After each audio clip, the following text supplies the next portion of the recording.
Upendo wako umenifaa, ni maradufu, yeah. Uwepo wako umetawala, nikiwa peke yangu sijakamilika, hata mipango yangu inavurugika. Hakuna anayezidi kwako mama, nguvu ya mapenzi yako bara, umenifanya nijione bora, bila wewe mimi siwezi ng'ara. Hakuna tena zaidi yako mama, nguvu ya mapenzi yako bara, umenifanya nijione bora, bila wewe mimi siwezi ng'ara. No, in case you don't know, utacheka nawe, utacheza nawe, utaimba nawe. In case you don't know, utaringa nawe, utakwenda nawe, popote my baby. In case you don't know, utacheza nawe, utaimba nawe, utakwenda nawe. In case you don't know, utacheza nawe, utaringa nawe. In case you don't know, inaweza kwa fresh kauna time twende mali out, au kena chosho si mind inaweza kwa couch, you try to impress hata smile baby angalau, na tunatesa it out, tunairano lie maheto na kesho ki try to bring you lover down, usikwenda pressure, sit down, let me run my mouth. Alphonse, Hi. Nice to see you. Thank you. I'm sorry, I've been trying to get our guest, so I hope he's almost here. Oh, okay. These are participants. Hi, Anthony, how are you? Good, how are you? Hi, nice to see you. Nice to see you. All right, good. Let's start this. So I want to introduce tonight's conversation. So tonight we are joined by Mr. Vitalis Osodo. He's an HR practitioner. So he'll be sharing much about HR matters, and we'll have this discussion tonight. So I'm trying to get him. So I think he might be having problem joining, but maybe we can start the conversation and then we can wait as he joins. All right. So maybe I'll start with a quick introduction, and then I'll be pursuing Mr. Vitalis to start this conversation. All right. Alphonse, you can do a quick introduction about yourself. My name is Alphonce Owira, residing in Nairobi. Is that my echo? It's Anthony, the echo. Pardon? Yeah, it's Anthony's echo, but okay. For now. Yeah, my name is Alphonce Owira. I reside in Nairobi. Yeah, and I'm a regular member of the show. Wonderful. So we go to Anthony. Anthony, introduce yourself. And where you are joining from? Hi. Yes, my name is Anthony, but I'm watching Kigali, Rwanda. Oh, from Kigali, Rwanda. New to the Wonderful. Oh, okay, good. That's good. You have echo. Anthony, is it okay to actually try and leave and come back? Is it possible? You leave and then you come back. Maybe you cross some program and then you join. Right. So anyway, Alphonse, before Vitalis comes, can you maybe shed some lights about HR practices? Because actually, Mr. Vitalis is an anthropologist by profession, by study, not by profession, by study. But now he's practicing as HR. Maybe can you shed some light? And also today he will be talking about flowers. Since our country is does production of flowers, and we sent UK flowers, then we will also be getting some light about this flower business. Yeah, maybe you can shed some light about HR matters. Yeah, I don't want to become a specialist of HR lest they come for me. You know, HR is now a regulated field in Kenya. And one of the things we need to be careful about is not to pose as experts of human resource when we are not authorized by IHRM, as they popularly call Institute of Human Resource Management. But it's a very key function in organization, business, and career development. Since most organizations, as they grow, they must appreciate the role of hiring right talent in the right manner. Then having the right talent also being retained so that attrition rates are low. And I think I'm really interested in hearing from Okoyo, and maybe, or rather not Okoyo, but from Osodo, and asking questions in that regard. So I think I'm the person who is waiting to see, and I'm expecting a few things. One, we have had what we call human resource development as a field. The field has been developing, so we used to have HR personnel. We have had HR managers. We have now human resource business partners, and we have had also cycles in the human resource function in businesses where we have had generalists, and now we are having specialists. And at some point, among the specialists, we have standalone function of employee relations or labor relations. Sometimes merged with employee wellness, and sometimes separate. And after a cycle of 8, 9, 10 years, you find that globally the shift also moves again to we have that function on standalone. After some time of some season or cycle, and that function is merged with the other functions. So yeah, I'm interested in knowing these dynamics. I'm also interested in knowing from an HR perspective the dynamics of recruitment or talent acquisition.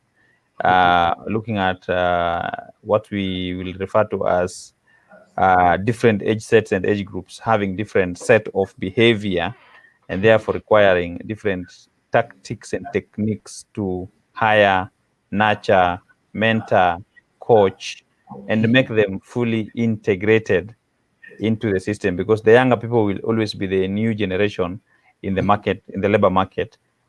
But having said that, they will always have a set of behavior, a set of expectation, a set of norms that are different from their seniors who are in charge when they are ready to enter the market. And therefore, that conflict, how do we manage such things? Yeah, in the employee relations field, we also have a situation where we have collective positions of employees where they are organized, most of them in trade unions, some in associations, but they have collective voices, versus situations where the employees, and this is management most of the time, and currently the majority people who are not organized in the employment sector. How is employee relations playing a role in this matter? And then we look at the key labor laws, labor-related acts of parliament. We have Employment Act in Kenya. We have Labor Relations Act. We have Work Injury Benefits Act. We have Occupational Safety and Health Act. We have Labor Institutions Act. There are several acts of parliament, actually over 30, if I'm not wrong, but the first 5 are usually very critical. But also the NHIF Act, the NSSF Act, the Retirement Benefits Authority Act. There are acts that directly affects workers and employees who are not necessarily workers.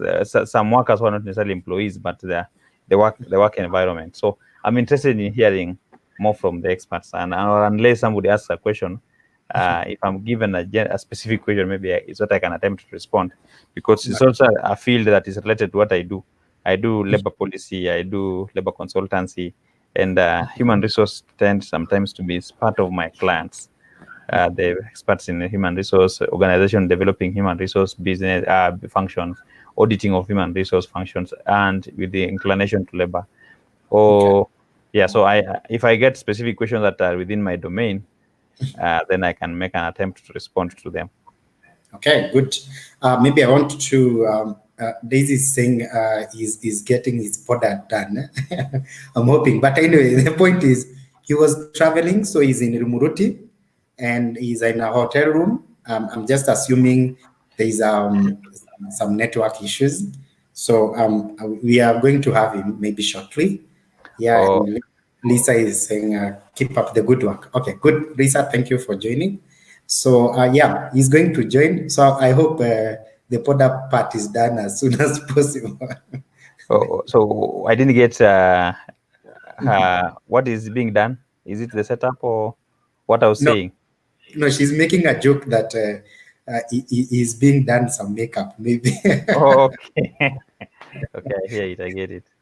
which I'm saying is not the case because he was traveling and actually is the father of girls. So we are going to Where, have where is shortly. Anthony? We wanted to hear from Anthony. Where is he? Anthony, you left. Can you come back? We need to hear the situation in Rwanda. Maybe you need to also share about Rwanda COVID-19 situation. Yeah, but anyway, maybe Alphonse, you can continue weighing in terms of what's happening in Kenya now in terms of COVID-19 cases. We saw the statistics. Now we have even some cases in places like Kibera. So the distribution is coming up. So what do you make of this? Yeah, I don't want to focus on COVID. I think we must agree that we are losing focus as a nation on the health issue. Now, I'm assuming that your question COVID is question health. Yeah. And our response to health crisis, our response to health situation as a country is either ill preparedness or ill advice at this time, because as we speak, floods have killed more people. The rate of death has been higher for cholera patients than it has been for COVID-19. And even though COVID-19 virus is highly infectious, it is death rate, or rather it is rate of killing, or it's the patients, the level of virulence is slightly low. I hope I've used the right term in medicine. I'm not a medical expert. So the virulence of the virus is slightly lower compared to the causative agent of cholera, for example. The dire situation, the emergency situation caused by flooding in the country is higher than even cholera and COVID combined. Now, the other issue is our government has also proved that it is eating its own people, because it doesn't want the truth to come out on time, and it doesn't want to address issues that are relevant on time until they can't hide it anymore. And therefore, that is making public trust get lost or diminish completely. And in this case, I want to refer to a few incidences. One is when we had a whistleblower who notified the country that 239 passengers from Southern China airline were coming to Kenya. Yet at that time, that was the epicenter. China was the epicenter of the virus, and he, instead of taking action, the government decided to start by giving a suspension from office, which was contested successfully in court. But again, when the minister in charge of transport was coming on board, he decided to downplay and say that he was a criminal. What he did was wrong, was unlawful. So he was being dealt with from an unlawful perspective instead of being a whistleblower. So that was downplaying a very serious issue that has took us to where we are. If the action was taken on time and such actions were avoided, or such people were applauded, then we will not be where we are in the situation of COVID-19. Then there came an issue with a senior manager at Kemri, Joel.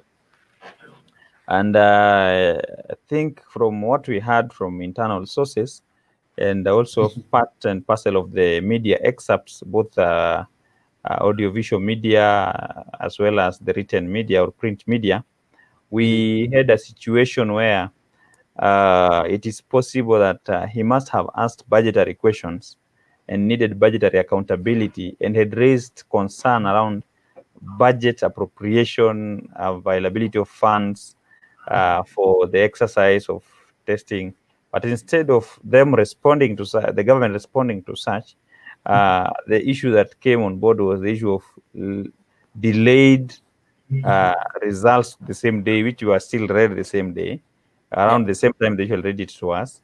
And the person who was purportedly firing him or giving instructions for him to be given disciplinary action or to be fired, to be demoted, to be set aside in terms of being in the prominence levels of management, was said to be the cabinet secretary in charge of health, who had not even obeyed court orders. So between someone who has not obeyed a court order and someone who has done an employment timeline issue, of those two, the court order carries more weight, and when it's treated with some level of contempt, it brings challenges to feel like as Kenyans we may not be in a position to trust such type of government, even if what they're saying is true. They have not inspired Kenyans to have some level of confidence in their way of handling and carrying things. And now, as we move and transit all the way to now, as we speak now, the same Camry, it's now clear, it's now out that they are having financial struggles. Even the 7 billion requests, which was cut down from 10 billion, has not been given, has not been provided. And we need to downplay it so that the government feels well massaged of their ego. But as that happens, then the country is running into the loss, is running into the negative of in terms of combating such a major pandemic. So I think our government needs to wake up, need to be serious. It is government for the people. And I must be honest, what we are seeing the government doing, let's start with the ruling party, reflects the attitude of the same government or how it is expecting to rule its own people. And in the blatant disregard of the law at a party level, and that's the ruling party, led and headed by the president himself, we should not expect much going forward in other aspects of governance by the same government. And we are pleading with that government. We are urging that government. You are serving us. Why should you want us to die? There's a book story written in Kiswahili. There's a book called Mayai Waziri wa Maradhi na hadithi nyingine, written in Kiswahili language. In that book, there's a story of that specific minister, Mayai, who was the minister for diseases. So to him, these pockets of diseases makes him prominent and looks like he's working. Now, he was opposed to the actions toward as will be taken by proposed Ministry of Health, because how will people know that the ministry is active when everybody is healthy? So is this the same thing that our government want us to know, that they are active by allowing people to be more sick and succumb to more sicknesses? Yeah, our hospitals are more empty when patients are now at home, and the diseases we could have managed are going to kill more people. Yeah, so I think COVID-19 has exposed a lot of cracks in our medical system, and the responsibility of government has literally been shown that our government is not prepared in a way that can inspire confidence or actually respond actively to the situation at hand. So going forward, what's actually the way forward for Kenya, actually in terms of healthcare? As we have observed up to now, what do you feel like maybe going forward, this is what we should pursue? We should accept that we need what we call an audit to get the exact real situation of our status. So that audit to me will be the number one way forward. And that audit can be done by the key stakeholders in the system. And this includes the medical professionals who are working in the same system, with the same system, and for the same system. So they should not be ignored. If doctors speak, we can't ignore doctors. If nurses speak, we can't ignore nurses. So I think that's number one. Number two, we now need to have a set where in every region, there's a major hospital that deals with a major issue. For example, HIV need to have a major center in this country. It doesn't need to be in Kenyatta National Hospital. Yeah, so that HIV-related issues where they are escalated at a national level, they might go even whether it's Mandera or Busia or Kisii. We should have a center somewhere within the country that deals with HIV, so that all HIV-related issues, for example, goes to that center as the final center. Yeah. Then we also need to have a center for cancer, different carcinogenic conditions that we are having in the country. It doesn't need also to be based in Nairobi. We need to devolve such things so that it can still remain a national function if it's a national function, can still remain in the national radar if it's within a national radar, but it is controlled from a different location. So that geographically, we also have inputs that allow different regions to develop those infrastructural capabilities and capacities. So I've talked of HIV, I've talked of cancer. We have diabetes. Yeah, now as we speak, how are we managing diabetic patients? How are we managing them today? Where must they flock to Nairobi as their final destination? The answer is no. So we need to devolve various categories of conditions that we are manageable or we can handle so that we are not plumbing or putting them together in one place, almost 60% or more of our healthcare system being centered in Nairobi or around Nairobi is not a fair game. So that in a situation where we have highly infectious diseases, we have like COVID-19, we have two things. One, we have a center that can control or handle a big number. Yeah, like China decided to build 1,000 bed capacity hospital in 6 days to handle COVID. Yeah, now they didn't build it everywhere in the country. They had a specific center to do so. Now, we need to have such as or a similar response where we are not saying we build it when it's there. We build it in anticipation that in the event that we have such a situation, and so that we are able to say this one is in Turkana, this one is in Marsabit, this one is in Samburu, this one was in Gishu. So that, for example, you see when such a condition comes, and all health facilities are in high densely populated places, then what we are saying is that dense population is part of high rate of infection.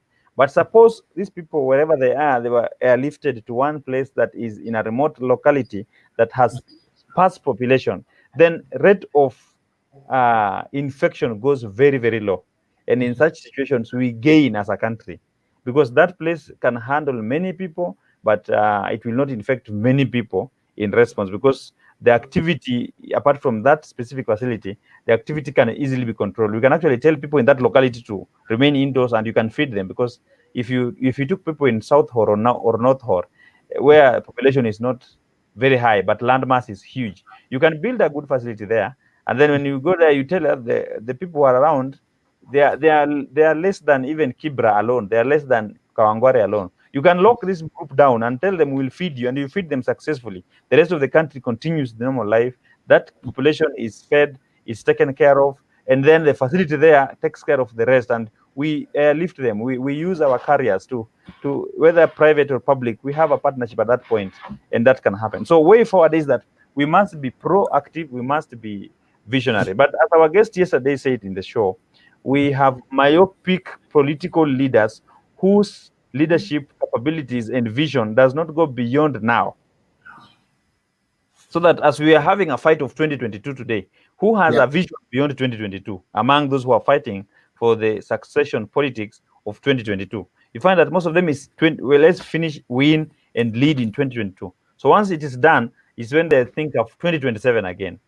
And I think these are incidences that can be avoided. These are incidences that must be curbed by Kenyans themselves. Yeah. Good. So maybe the issue, like you are even saying, we have also even issues of HR in the Ministry of Health or even in our healthcare system. Yes. Of course, we have addressed this so many times, but it seems like the question still remains: why can't we hire all our health professionals to go to hospitals, to facilities, to all dispensaries anywhere in this country, so that they can actually, because we have so many of them out there? I think let me start from where, because health professionals have been a bit proactive, have been fairly proactive in raising their concerns, human resource related. And number one, whether the constitution changes or not, they have proposed, and even to the Haji-led commission team, they have proposed the BBI team about the changes they would like to see. And at the top of those changes is development and creation of Health Service Commission. Now, this Health Service Commission is supposed to be managing at a national level the human resource function related to health services countrywide, so that the HR function in health should never be devolved. And their juxtaposition, their match is like that of teachers through the Teacher Service Commission. Yeah, so that what Teacher Service Commission is the central command of how to hire and manage the human resource function of teachers in the country. So the same is that what health workers want. And here they are not just talking of a specific group alone. They're not talking of doctors alone. They're not talking of nurses alone. They're talking of the entire ecosystem of health workers, of health as a service or a subsector in the economy. Yeah, so that's the first thing.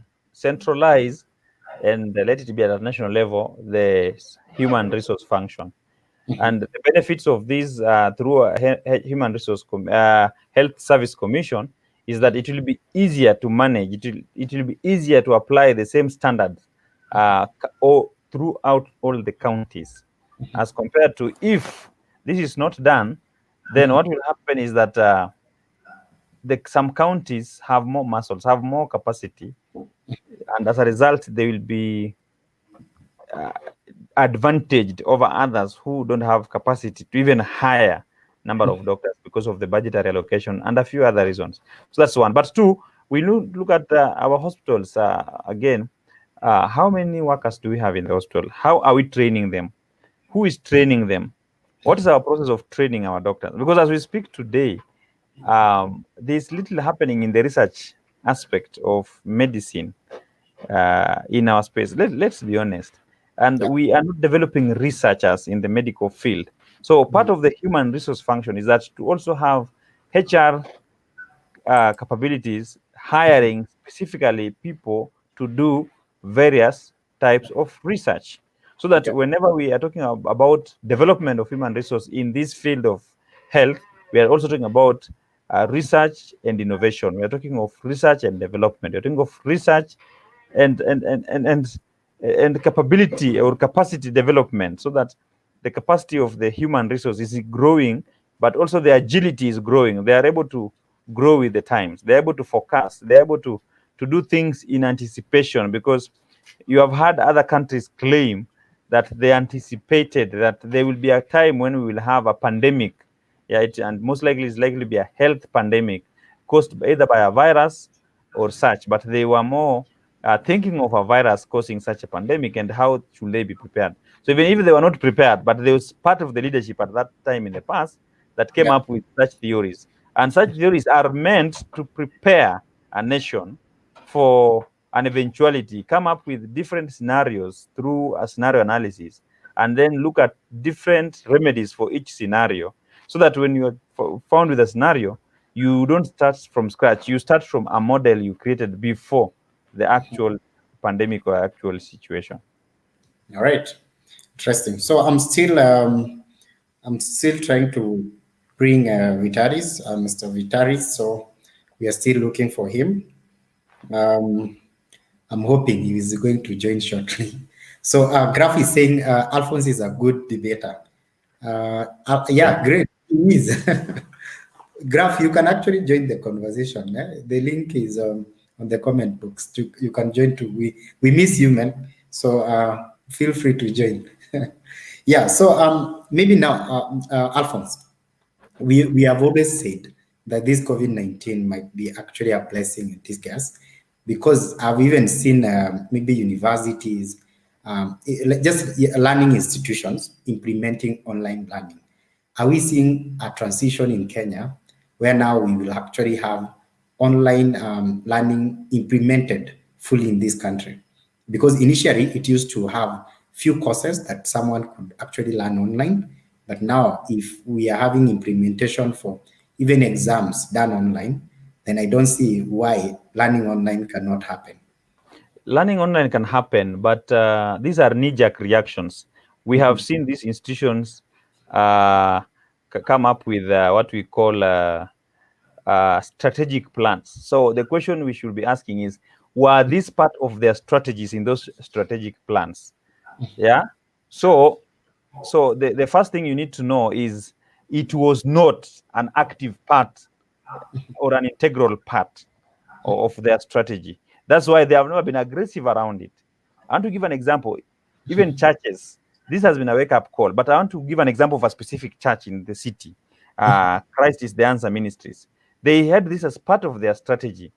So the first thing they did is they developed these channels in advance. So they had a Facebook page that is common. They had a YouTube channel that is common. They had a radio station. They had a TV station. So you see, and it is in their strategy. So when this has got them, it is not a surprise to them, though they may not have been prepared. So if you ask yourself, if you look at any of our learning institutions, which ones who are running any type of program actively, either weekly or monthly or daily or even quarterly on a specific channel, we may not have. If you have a YouTube channel for University of Nairobi, JQuat, or KU, or which one has a commanding presence online today that you can talk about? There is none. Yeah, so this is a shock to them. So whatever they're raising to us is just a knee-jerk reaction. So that knee-jerk reaction is what we should stop having, and we should not even appraise it. Now, University of Nairobi coming up a few days ago and saying they're going to administer exams online. Did they even finish the curriculum before they administer the exams? Yeah. So with such things, you see, there's nobody they're impressing. They're just showing us that they're not able to make concrete decisions. Now, as much as it might look like it's a progressive, they are waking up in the slumber. Can they come up with an idea that they have conclusively said, once we open, because this delay is what they're managing. They're managing the delay caused by COVID. It got them flat-footed. They should accept that. We will not lynch them for that. But coming up again with more blunders, I think that is where the problem is, because somebody who is in Lodwar today, or somebody who is deep in Mandera and was part of the university, how will you tell them that they didn't sit for the exam? And what time are you going to administer exam when somebody is available, or you're going to administer it at the same time so that they need to sit somewhere? Did you give them gadgets to use specifically for academic purposes? Did you give them internet access in different regions? So as you say, this date to this date, you'll be using this facility. It has sufficient internet. It has sufficient resources available, so that if you don't have it in your house where you live, you don't have privilege, you just move to that nearest center. It is set aside for these people doing this exam from this specific institution, so that we say University of Nairobi, Mandera County, you will go to this place. That's where your facility is, so that you have this infrastructure across the nation. They are still struggling with even internet speed and accessibility countrywide. Google Loons are not yet even, apart from the launch, they're not even functional. And their purpose was to boost access of internet in the country, and particularly countryside, where we have no access or poor access or low access of the internet. So I think the institutions are showing their panic. Yeah, that to me, that's a panic. They are in a panic mode. They should just relax. We are not going to die because we didn't do exams in 1 year. There are years in the past where universities closed for more than 2 years. And people came back and life went on. This one, we should not look like we are going to open tomorrow. One thing we need to agree with as Kenyans, and we need the government to be open with us, and we need to push the government to be open if they are failing to be open, is that COVID is not going home tomorrow. It's not going away after this hour. It is here to stay. So the way we will live with common flu without thinking that it's a disease, we are soon going to live with COVID without knowing that it's also a serious disease. So how are we going to have that new life? Yeah, the way we had terrorism first, attacking people in the planes, and the 9/11 changed the entire airspace and how protocols are followed, how privacy, how passenger issues are handled. COVID has just come to bring that necessary disruption. But after that, terrorism continued to be there with us. We have just adopted how to live with terrorism, and not that we will now stop living because terrorists are around or a terrorist attack happened. But how do we minimize it? So the same with COVID, it has terrorized us. So as something that is likely to be with us for long, how are we going to live with it, among us, with us, within us? So actually, Alphonse, you are saying it doesn't matter even if we forego education calendar, especially maybe even for those the children in primary schools, maybe even students in high school. So for you, we can actually forego, or you still believe they can do exams this year? Unless we don't have why must they do exams this year? The minister says they must do. Then they should be given exams to do. Well, how will you do exams without being prepared for the exam itself? What is this exam all about? That what will happen if they don't do the exam? They don't move to the next level. So what?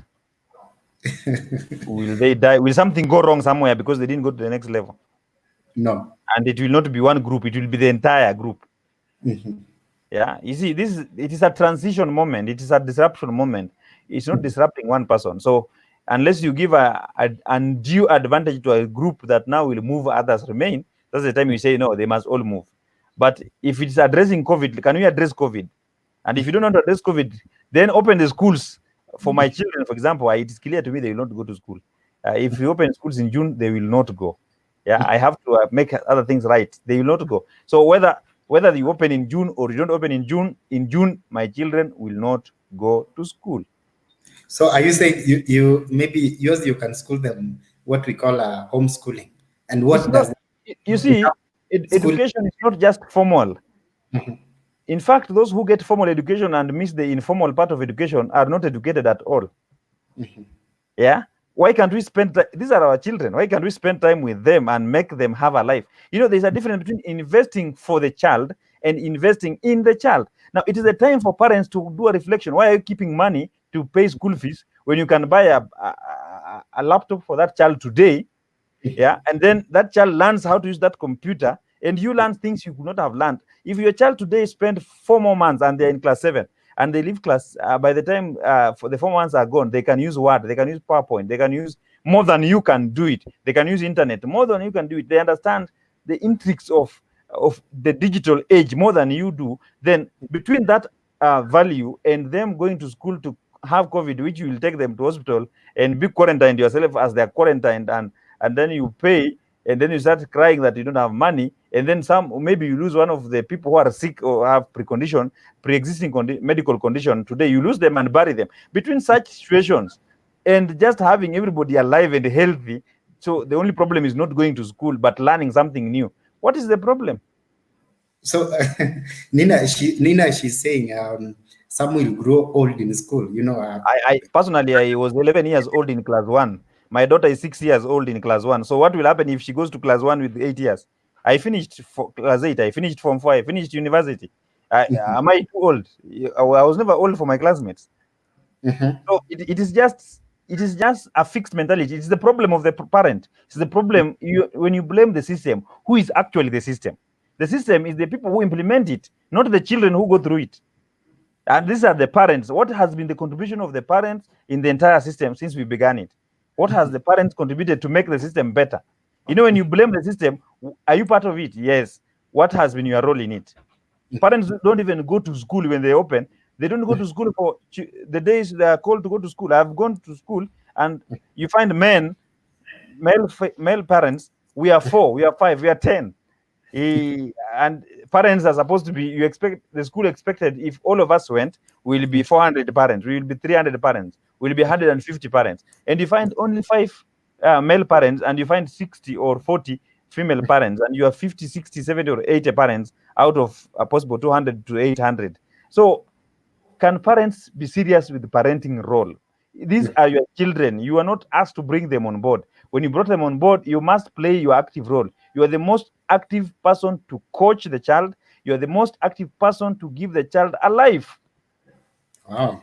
Now, saying is actually concurring with you, but Nina still says they have already delayed. You know, I know even my own sister was supposed to graduate last year, and now she was to graduate this July.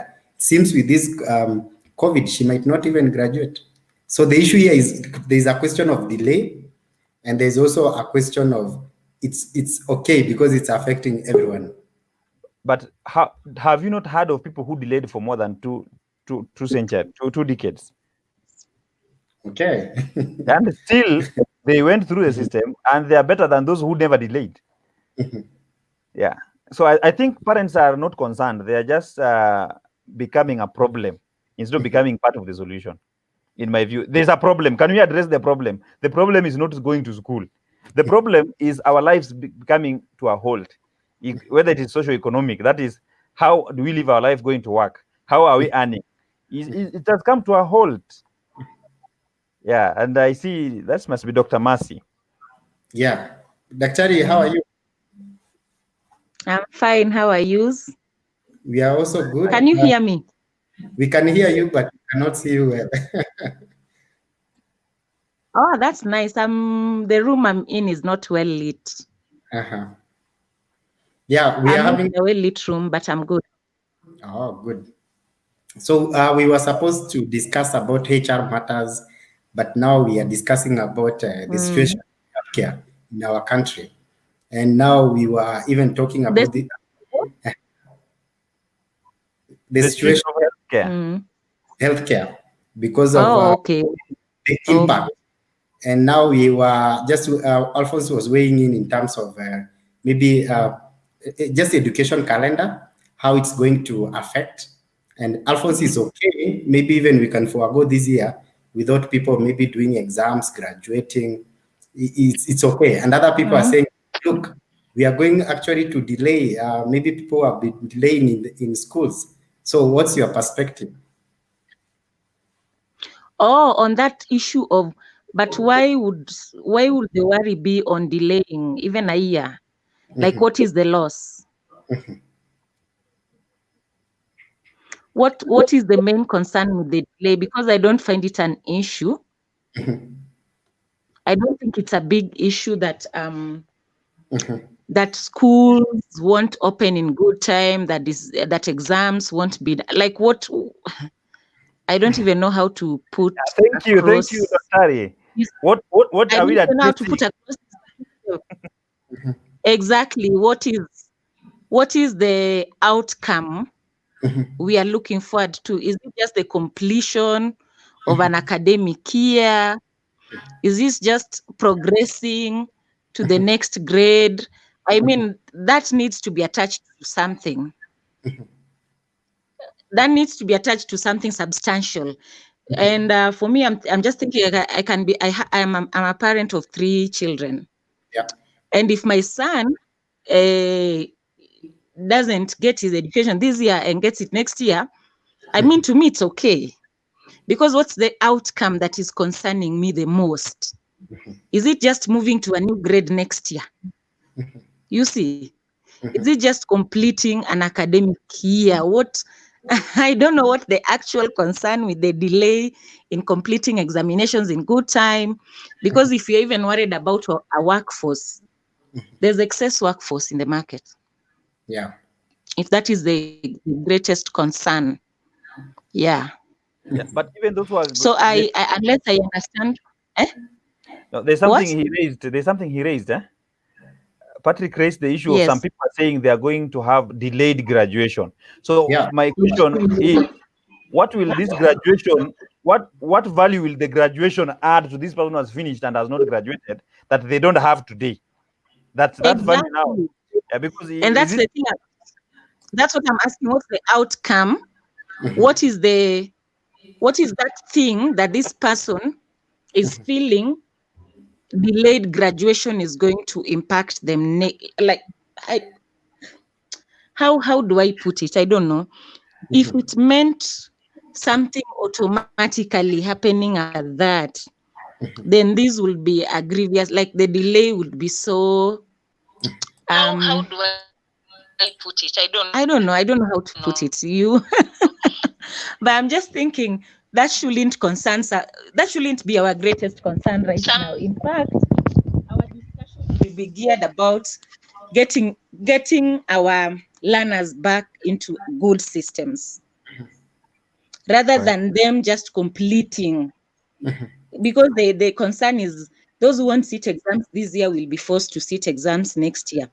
But what will be the impact of that delay? First of all, on the learners' lives, Secondly, on our system, be it our economic system, be it our social system, like how does completing an academic year impact these systems?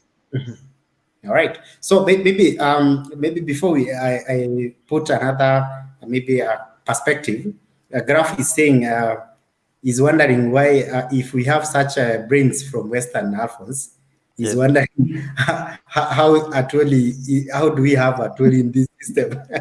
Graph, now I can bring you. Maybe. Yes. Good evening, and our panelist Alphonse. Whenever Alphonse is on the panel, I don't know even what to talk, because he have a very nice, and the way he articulates his issues usually speak my mind. That is why I keep wondering that we have such brilliant brains in Western, and yet you see somebody like Atuoli or or this Bulls guy going and telling us a lot of nonsense. Anyway, I agree with Alphonse Were on many issues, because number one, Kenyans, we like complaining even for the things that we don't have control over. Now, this is like a natural calamity of which we don't have power over it, and yet we want to force. When the time that children in Turkana could not go to school because of famine, we were quiet. When the students in Budalangi could not go to school, very true, because of the floods, it was okay. When we created a tribal clashes, and we go burning houses and displacing people, in many parts of the country, it was okay. Nobody was seeing the importance of education. Are you getting the point? Yeah. When people are evicted in Mau, without considering the students, the pupils who are, the learners, it was okay. Now this pandemic, that we don't have control over it. Now we want to show that we are very smart. We want to show that we are good in keeping time. That we don't want our children to waste time. All these things, is not adding up. What happened is, even if it is going for 2 years, as Alphonse is saying, we should just only find an alternative to keep these learners at home updated and getting to learn more things. Even those who are in rural areas, this is even the time that they will learn, about how to rear animals, how to farm, because these are the things even that they don't have that time whenever they're in a boarding schools. If you are a mechanic, and you teach your child something new, something that is not getting in those in the school there, in the class, until the right time comes. But by saying that we want to force them to go to school, and we know that, and now you are crying when you are told to go quarantine yourself, you are crying. What about now tomorrow? All your family you are told to be quarantined. Okay. So it does not beat any logic. So that is why I totally agree 100% with Alphonse. And happy to see also Dr. Mercy and my good friend, my good brother, Mr. Dennis. Though I know Dennis is very happy for what happened about the political turmoil in the country. But when that right time comes, you bring that platform so that we discuss this matter of of Jubilee. Yes. Okay, nice. I wanted to ask actually Daktari this question. Yeah, maybe I can ask her if she comes. Because actually, in terms of what does this mean if we don't have guys graduating? Because also we have doctors who are to graduate this year, and our system actually have a certain limited number of doctors that it accommodates. So if those guys are not going to graduate next year, we have a problem. What do you think about this, Dennis? Maybe Daktari left. Yeah, thank you very much, and good evening to all of you, depending on the part of the world you are, or good afternoon for you. I don't know what time is it in Kuala Lumpur, Graf Elvis? Actually, it's past midnight. Oh, okay. Right. Yeah. I'm already on Friday. So the topic that we have for discussion is very pertinent. And I think of most important now is the safety of not just our kids, but our safety too. Because if we parents are not safe, how could we send our children to school? The government has already given us directives on what we need to adopt or to to observe, so that we reduce the curve, the infection curve of COVID-19.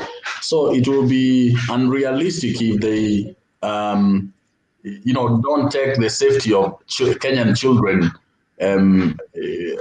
very important at the moment. And All right, sorry, we lost him. No, so the same question to you, Alphonse. We have doctors or medics who are supposed to be accommodated to the system this year or even next year. So what does this mean?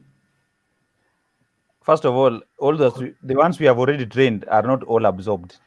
So that's the first thing. So medical students are students. So when they are students, let's treat them just as students. It's not because we also have engineers, we have nurses, we have agricultural students, we have veterinary doctors as well. So let's not make it a specialized issue about a specific category of students. It is about students, and it's in its entire system, whether the student is in Form 1 or the student is in their final year in the university. They are students. So the issue is, you see, if it was affecting a small part, then you say, okay, how will you be addressing the other part that is lagging behind? But this is universal. In fact, very few parts of the country will succeed to have their calendar normal.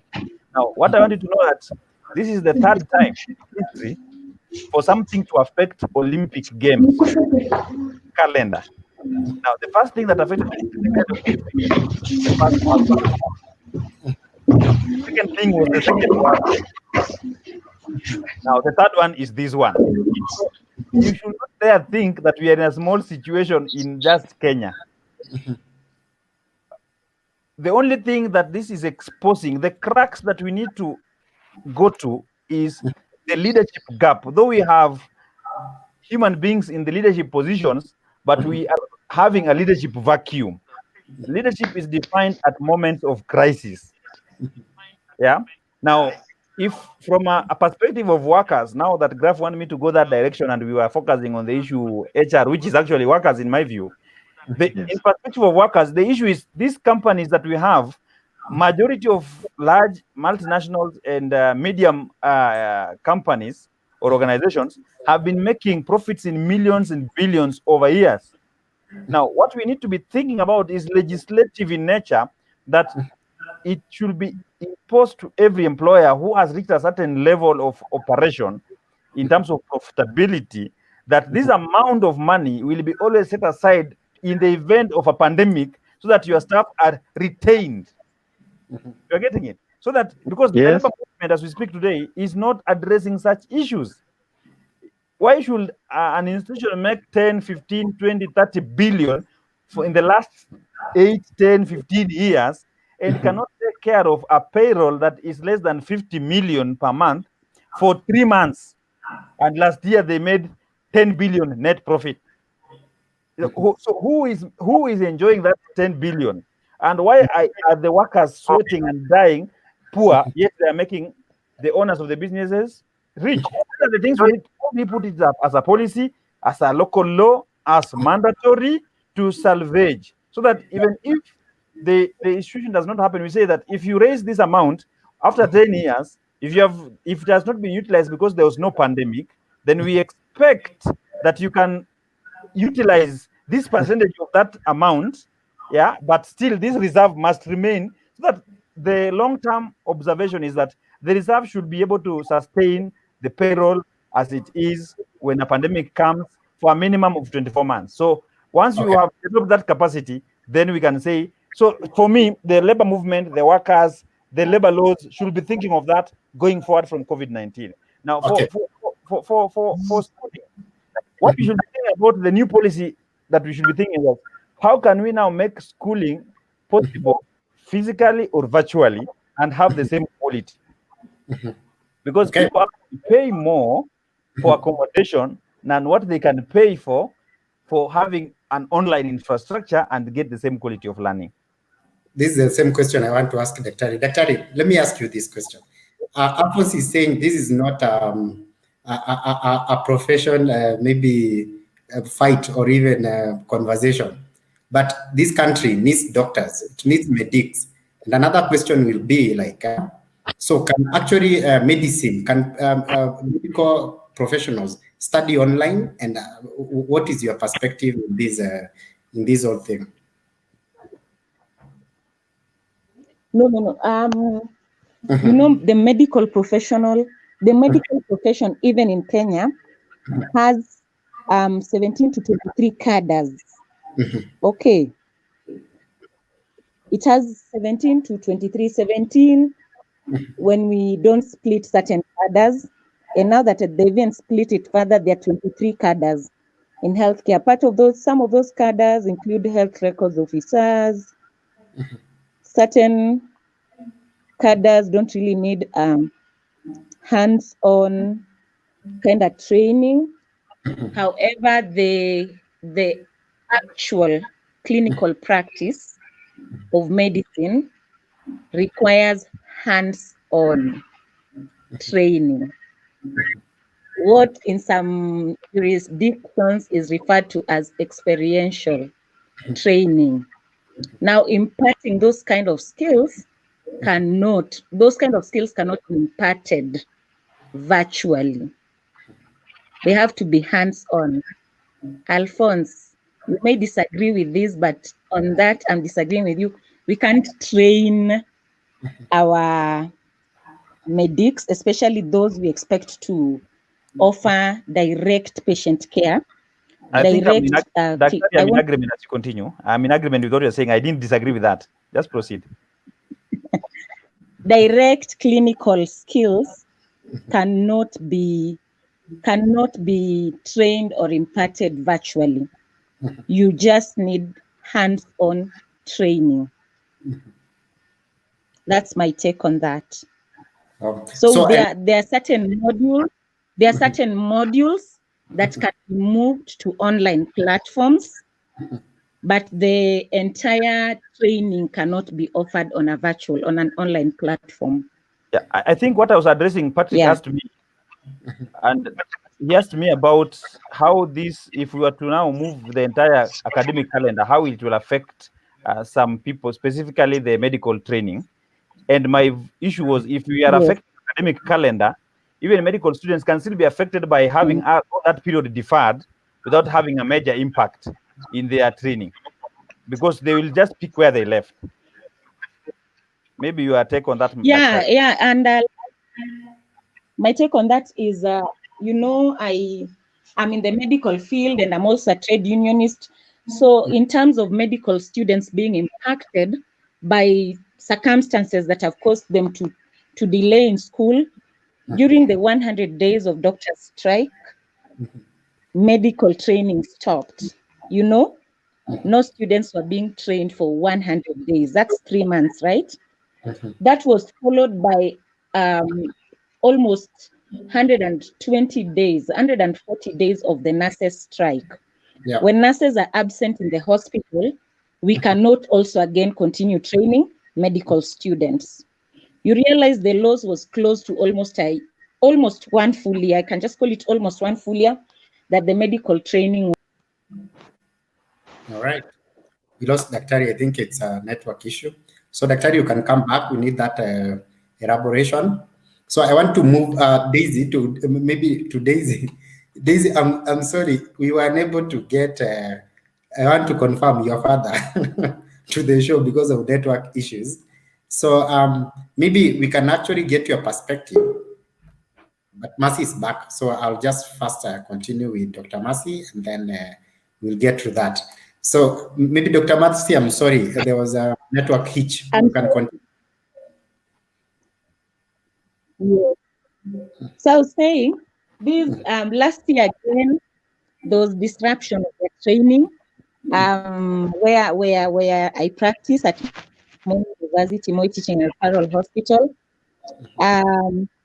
The students' academic year was delayed for almost 6 months, occasioned by their lecturers' strike. They had issues that they were pursuing. So we had students who are supposed to have cleared medical school in 6 years, and we saw them staying in school for 8 years. Okay. So even right now, because of this, that's why I'm just thinking,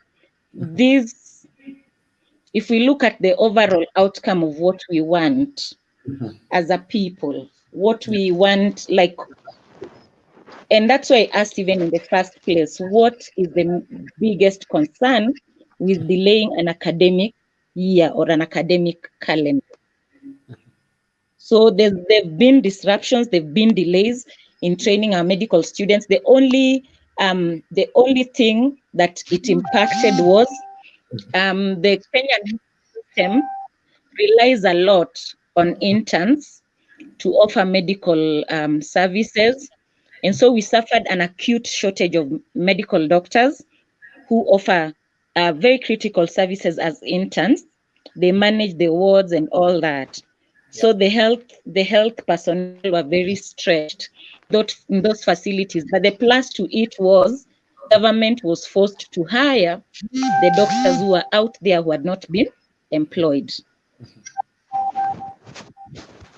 All right, that's Then interesting. we had also a delay in really improving. Yes, then we also had a delay in getting our specialists out of hospital, because when medical school is disrupted, both the undergraduate students and postgraduate students are affected. So we delay in getting more specialists into the field, and we also had a gap that is usually covered by interns. They offer a very huge pool of workforce in the medical field. Yeah. Yeah. So, but you see, we can't move to another platform to train this cadre. Yeah. Like an online platform. Yeah, actually, Joseph is agreeing with you. He's saying some courses can be done online, but of course, clinical courses can't. Yes. Yeah, so that's true. Maybe I want to bring Dennis, but Dennis. Maybe before Dennis, there's something that I know I will be lynched here, but the word profession is a word that does not describe very many things we do. Most of the things we do are just occupations. But professions are very few. So medical is one of the professions. Okay. Yeah, and there are actually not more than 9 professions globally. Now, I know most of us want everything we do to become a profession. Yeah, and that's why today I wanted to get our guest a bit of some questions. Why human resource is becoming a profession and how is it a profession? It became after development of Institute of Human Resource Management in Kenya. If you go to Uganda, what is the equivalent of IHRM, for example? What regulates the human resource in Uganda? Or if you went to Rwanda, are the standards the same? If you ask Dr. Mercy and any other doctor, for example, in the medical profession, you find that there are standards of medical practice globally. So once you are qualified to be a doctor, once you are qualified as a doctor in Kenya, those standards will apply if you go to Austria, or if you go to the US, or if you go to Algeria. But and the same with accounting, for example, we have international standards of accounting. So accounting is a profession. And for it to be a profession, you must also have a regulating body which has regulating standards which are global. Yeah. So, and the same with the law. Yeah. So most of us, like me, when I went to school and studied agriculture, and and we want agriculture to be a profession, the best practicing agriculturalists have never stepped in that classroom. The same with the teachers. The best person who is the teacher who taught you, most likely you never even went to a training institution to teach. So, but these occupations, if you call them profession, if that's why I said I know I will be lynched and it's fine, but we also need to come to terms with some things. So that when we are having engineers being a profession, we must understand where that comes from. Yeah, so proceed. Thank you. Yeah, that one doesn't lie well to many people, but I want to bring Dennis. Dennis, your perspective to that alluding to. Number two, I just wanted maybe Wekesa is trying to bring some fire. He's saying Atoli is a mad genius. No, but I don't want that to, maybe because Atoli might see this. Guys, be careful. Okay, Dennis. You are into so much. I don't know where to start, and I'll not be comfortable discussing an individual in the name of Atwoli. Atwoli is who he is. I mean, I'm Dennis. He's Atwoli. He does what he's doing. I also do what I do. So there has to be difference by the end of the day. So be it. But all the same, by the time I don't know what happened, we were talking about the CS for education, indicating that the syllabus or the school calendar will go on as planned. But to me, that is not even important. Learning is a process. It's not about exams. Where do they want to rush these students to? There are people that graduated a couple of years, 20 years back, and they do not have a job. So if they go through school and they graduate this year, where are they going? The challenges out here are still the same. I wish they were more determined in providing job opportunities for the graduates that we already have that are jobless out there, instead of risking the lives of our children in the name of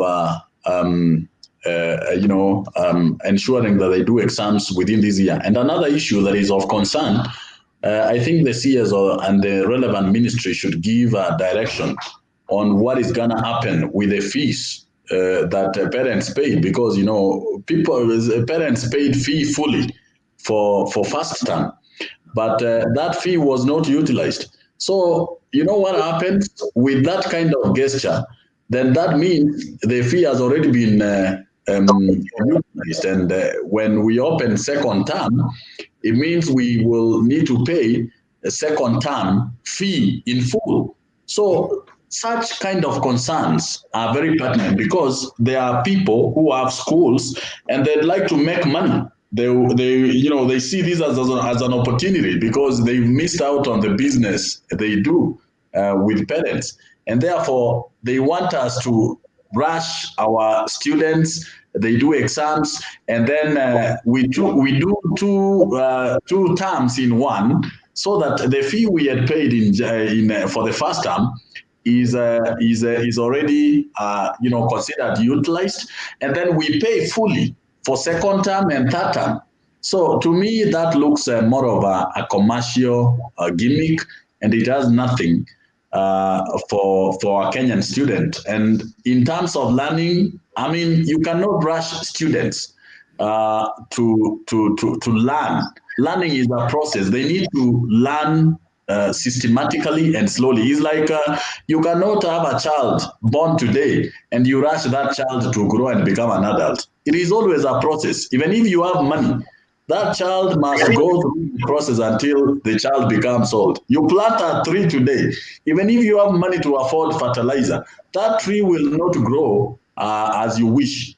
The tree will grow slowly until such a time when the tree will mature. So the same case to education. So I don't think this is just purely a commercial. It has nothing to do with the students learning. And by the way, sometimes I wonder, and maybe partially I can agree with Alphonce on what he said. This thing we call syllabus, that is scripted by a particular, by people that are learning us to take 8 years in primary, and then learning again us to take 4 years in secondary.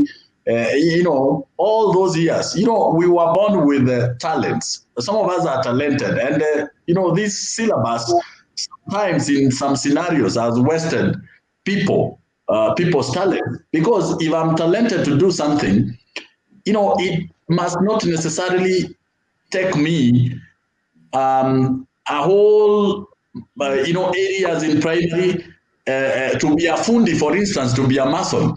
Do I need all these trigonometry and quadratic and algebraic equations? What are they for? Because if I'm ultimately going to be a fundi, a mason, or I'm going to be a carpenter, all I need is just some basic education, and I get into that, then I'm able to do just that. But unfortunately, we have people who are learned to only speak good English, but they do not have skills. For instance, there is no difference between having a class 8 dropout and a Form 4 leaver or whatever, and then that has no skills. Because going through Form 4 and you have no skills, and going through, dropping out of school at class 8 and acquiring some skills like being a mason and being a carpenter, a class 8 will emerge better than a Form 4 who only knows how to speak English and very good English, but has no skills, because our education system does not impart, skills in us. So a Form 4 leaver is as good as a class 8 dropout, because you finish Form 4, you don't have any skills, you go into farming. I mean, the kind of farming that we do in Kenya, even a person who did not go to school can outsmart you. Yeah. So basically, that is what I say.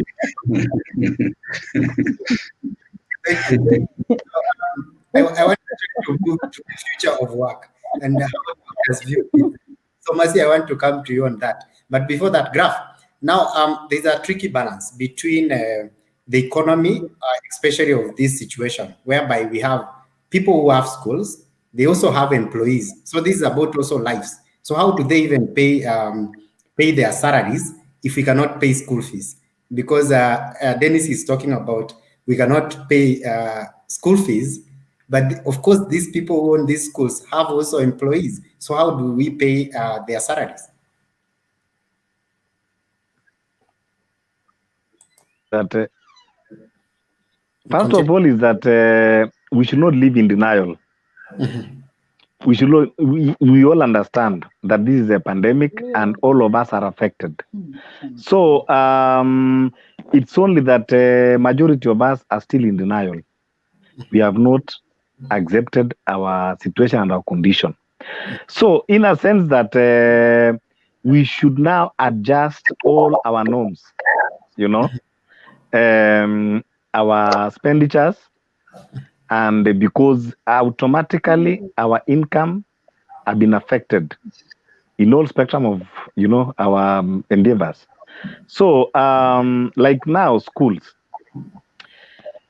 definitely you cannot expect the administration to be running the way it was before, because it has been affected. Likewise, the teacher's salary will automatically be affected. So that is why even in our homes, we minimize our spendings, because for 3 months, if a company is running without proper balance of how the company is operate, and then you are paying salaries, you are spending more than the company can earn. 3 months is, I can say, is a lot. Even 1 month, before you realize you have make millions, in losses. So we cannot say that, like, how do you account that the parents pay the school fees and their kids studied for only 2 weeks, and then now you say that you did not pay teachers for that while? If it were, like in boarding schools, there were minimum, expenditures, because there were no food given and all that. So what is there is that I think it is paused. When the time resumes, whether 1 year or 2 years or how many months, they can still continue from there. And I agree with Alphonse also, because you see, sometimes even without a pandemic, you hear there are some, maybe I know a lot of students who their learning pattern have been interrupted for one reason or the other.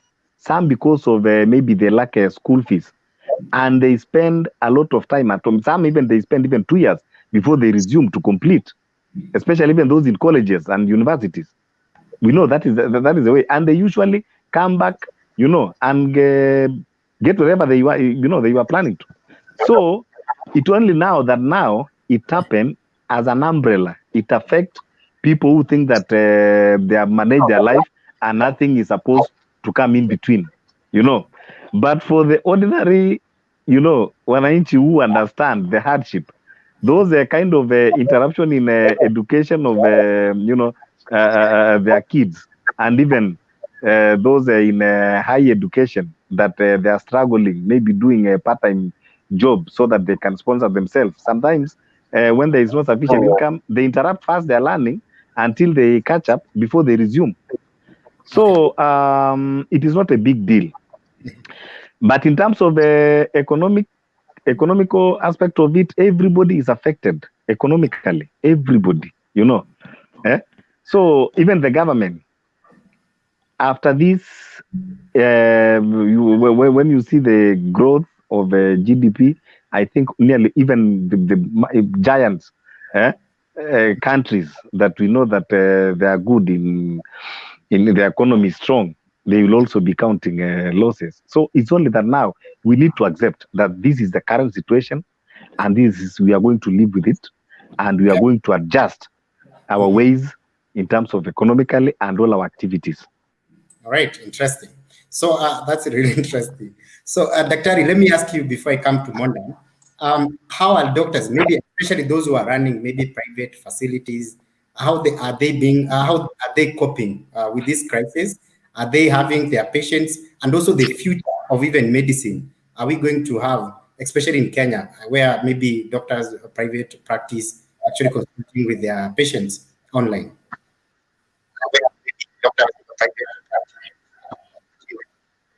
Dr. Okay. Before I answer, you to comment about that. Yes. Can you hear me? Yes. Patrick, can you hear me? Yes, I can hear you, Dr. Continue. Am I audible? Yes, very. Okay, so before I comment on private practice, I want to comment about something that the last speaker just talked about, especially touching on our education. I feel that it's very unfortunate for us as a country to be having this conversation surrounding school fees payment being salaries for teachers. I've always held the opinion that education should not be sold to people. Because we have allowed these private academies to thrive and all, it is, first of all, it's very wrong for that, because we have compromised the future of this nation. So my feeling is these private institutions have been making profit out of education. What have they been doing with that profit? As Alphonse asked, what have they been doing with that profit? Isn't it about time they put that profit into use? Because I don't believe someone can just run a private school so that they can offer they can offer education to learners, and at the same time just pay teachers. These private schools have assets that they can now use as collateral to get loans to pay their teachers, not telling us that parents have to pay school fees in order for them to pay the teachers. That is a possibility that they have. Nobody is thinking that, but they need to be held onto that they can use their private assets as collateral and continue paying their teachers. Now on to private practice. Yes, private practice has been adversely affected during this pandemic. You realize that with the presidential directive that people should stay at home to minimize the spread of the COVID-19 infection, a lot of patients chose not to seek medical care, maybe out of fear that they'll probably find the hospitals crowded. And so majority stayed at home because of that fear. And this led to a reduction in the number of patients who are seeking care, mainly in private facilities. I haven't, because I don't do any private practice, haven't taken the time to just assess what the actual impact is. But in the early days of the pandemic, many private hospitals ceased taking on more doctors for locums, and the few that were taken on were asked to take a pay cut. Some facilities in Nairobi actually laid off their doctors, and the ones that were retained were also asked to take a pay cut because they saw a reduction in the number of patients they were seeing. Then what we have seen coming up so much, there have been so many apps, online apps that patients can actually interact with their doctors online without having a face-to-face interaction. I think it's a move, but needs to be well regulated because online practice of medicine is not regulated at all. Again, it's something that needs to be carried out with a lot of caution because the practice of medicine is holistic. It's not just about me telling you as I'm sitting here, you see, you can't even see me clearly. Yeah. So if I start telling you that I'm having a headache on one side of my head and you're not able to see it, and you're not able to see how my eyes are reacting to light, and you're not able to, actually do a physical exam on me, this might result in a misdiagnosis. Okay. And when a misdiagnosis takes place, the effects are usually very adverse.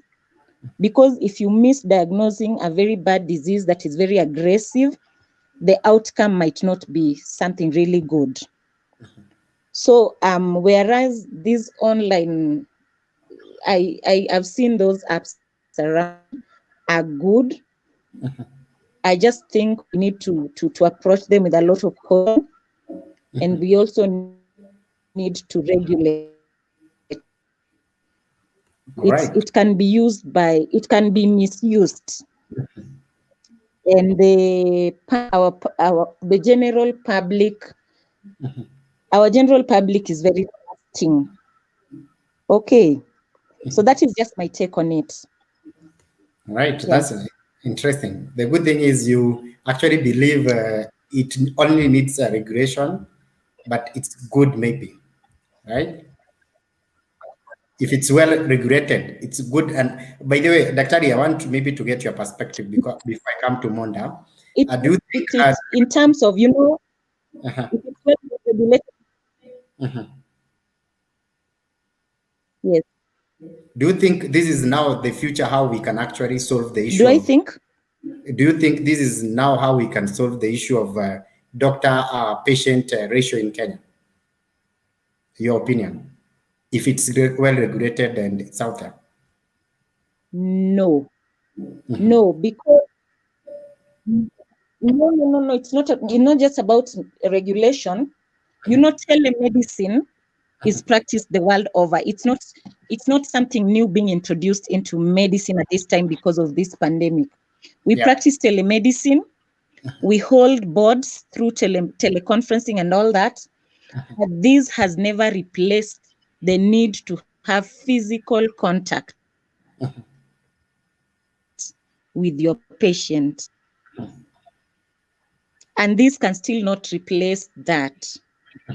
Even when we look at the issues of artificial intelligence and robotics, there are several papers that are out that are actually showing that this can still not replace the human touch or the human contact that is necessary for a doctor to actually treat their patients effectively.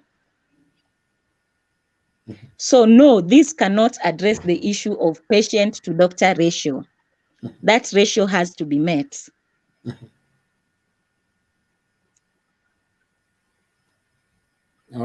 Daktari, That ratio has to be achieved if we will talk about our patients getting very good quality and standard medical care.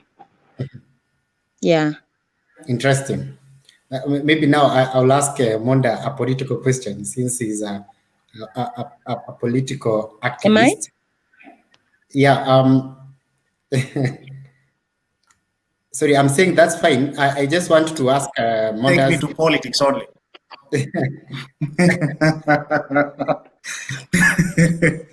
Okay, I'm profession. I'm a profession. It's only that we don't announce our professions online. So you can also ask a profession question. Don't be so skewed. Good. Now, Daktari has said maybe for us to achieve, we need to achieve a doctor ratio, doctor-patient ratio. But she has said this has to be met. What do you think the government of Kenya can do actually? Of course, we have been saying we need more doctors employed. Yeah, we have said that. And of course, there's more doctors out here that have always been said they are not in the system. And going forward, what's your opinion in that, what Daktari has just said? Okay, what the government has to do is just two things. Well, employ the doctors. That's quite obvious. And also ensure that the doctors are motivated to stay around. Because what we are seeing here, we have seen a situation whereby our country is experiencing a lot of brain drain. Very good professionals are leaving our country when we need them most. A few weeks ago, I saw a post from the US Embassy. They were looking for nurses who are willing to move to the United States and start working, especially the nurses and doctors, actually the medical personnel who have had an experience to deal with the epidemics. Fully aware that we have had Ebola in Africa. So anybody who has dealt with Ebola, for example, is a hotcake at a times like this. But what are we doing as a country to retain our medical personnel? We may not be able to pay them as much as other developed economies, I think, but there is a motivation that comes with it. Okay, what does it? Okay, now I can talk politics. It's annoying and it hurts. For example, when you find a doctor earning much less than an MCA, for example. We are not saying that the MCAs are not doing a good job, but Kenya is overrepresented. An MCA in a county, some of them are very good, actually they have very good levels of education. Others, maybe they don't have that quality of education, but they're earning more. And then you find that within the county, this MCA, we have a committee of health within the county. They are the same guys who go to the county hospitals to supervise the doctors or to audit what the doctors are doing in the hospitals. How do they get motivation? It's unfortunate that our economy, our country, it's where it's one of the few countries whereby maybe education, or a skill, it does not really pay as much. What matters is how much skill, how much cunning you are, how you can be able to infiltrate the systems and eat. That is the situation we have. So what the government should look forward, they should look for a way of motivating our professionals, not just doctors, but also other professionals in other fields. I wanted to start from commenting about what my brother Dennis had commented. I just joined when Dennis was making a very serious contribution as far as education is concerned. I don't know if I should continue, I should proceed to that. Proceed. Okay. Yeah. So Dennis talked about a kid who was just dropped out of class 8 and has some skills, is better than a Form 4 without a skill. It's my really wish and prayer that we just get rid of this word dropping out.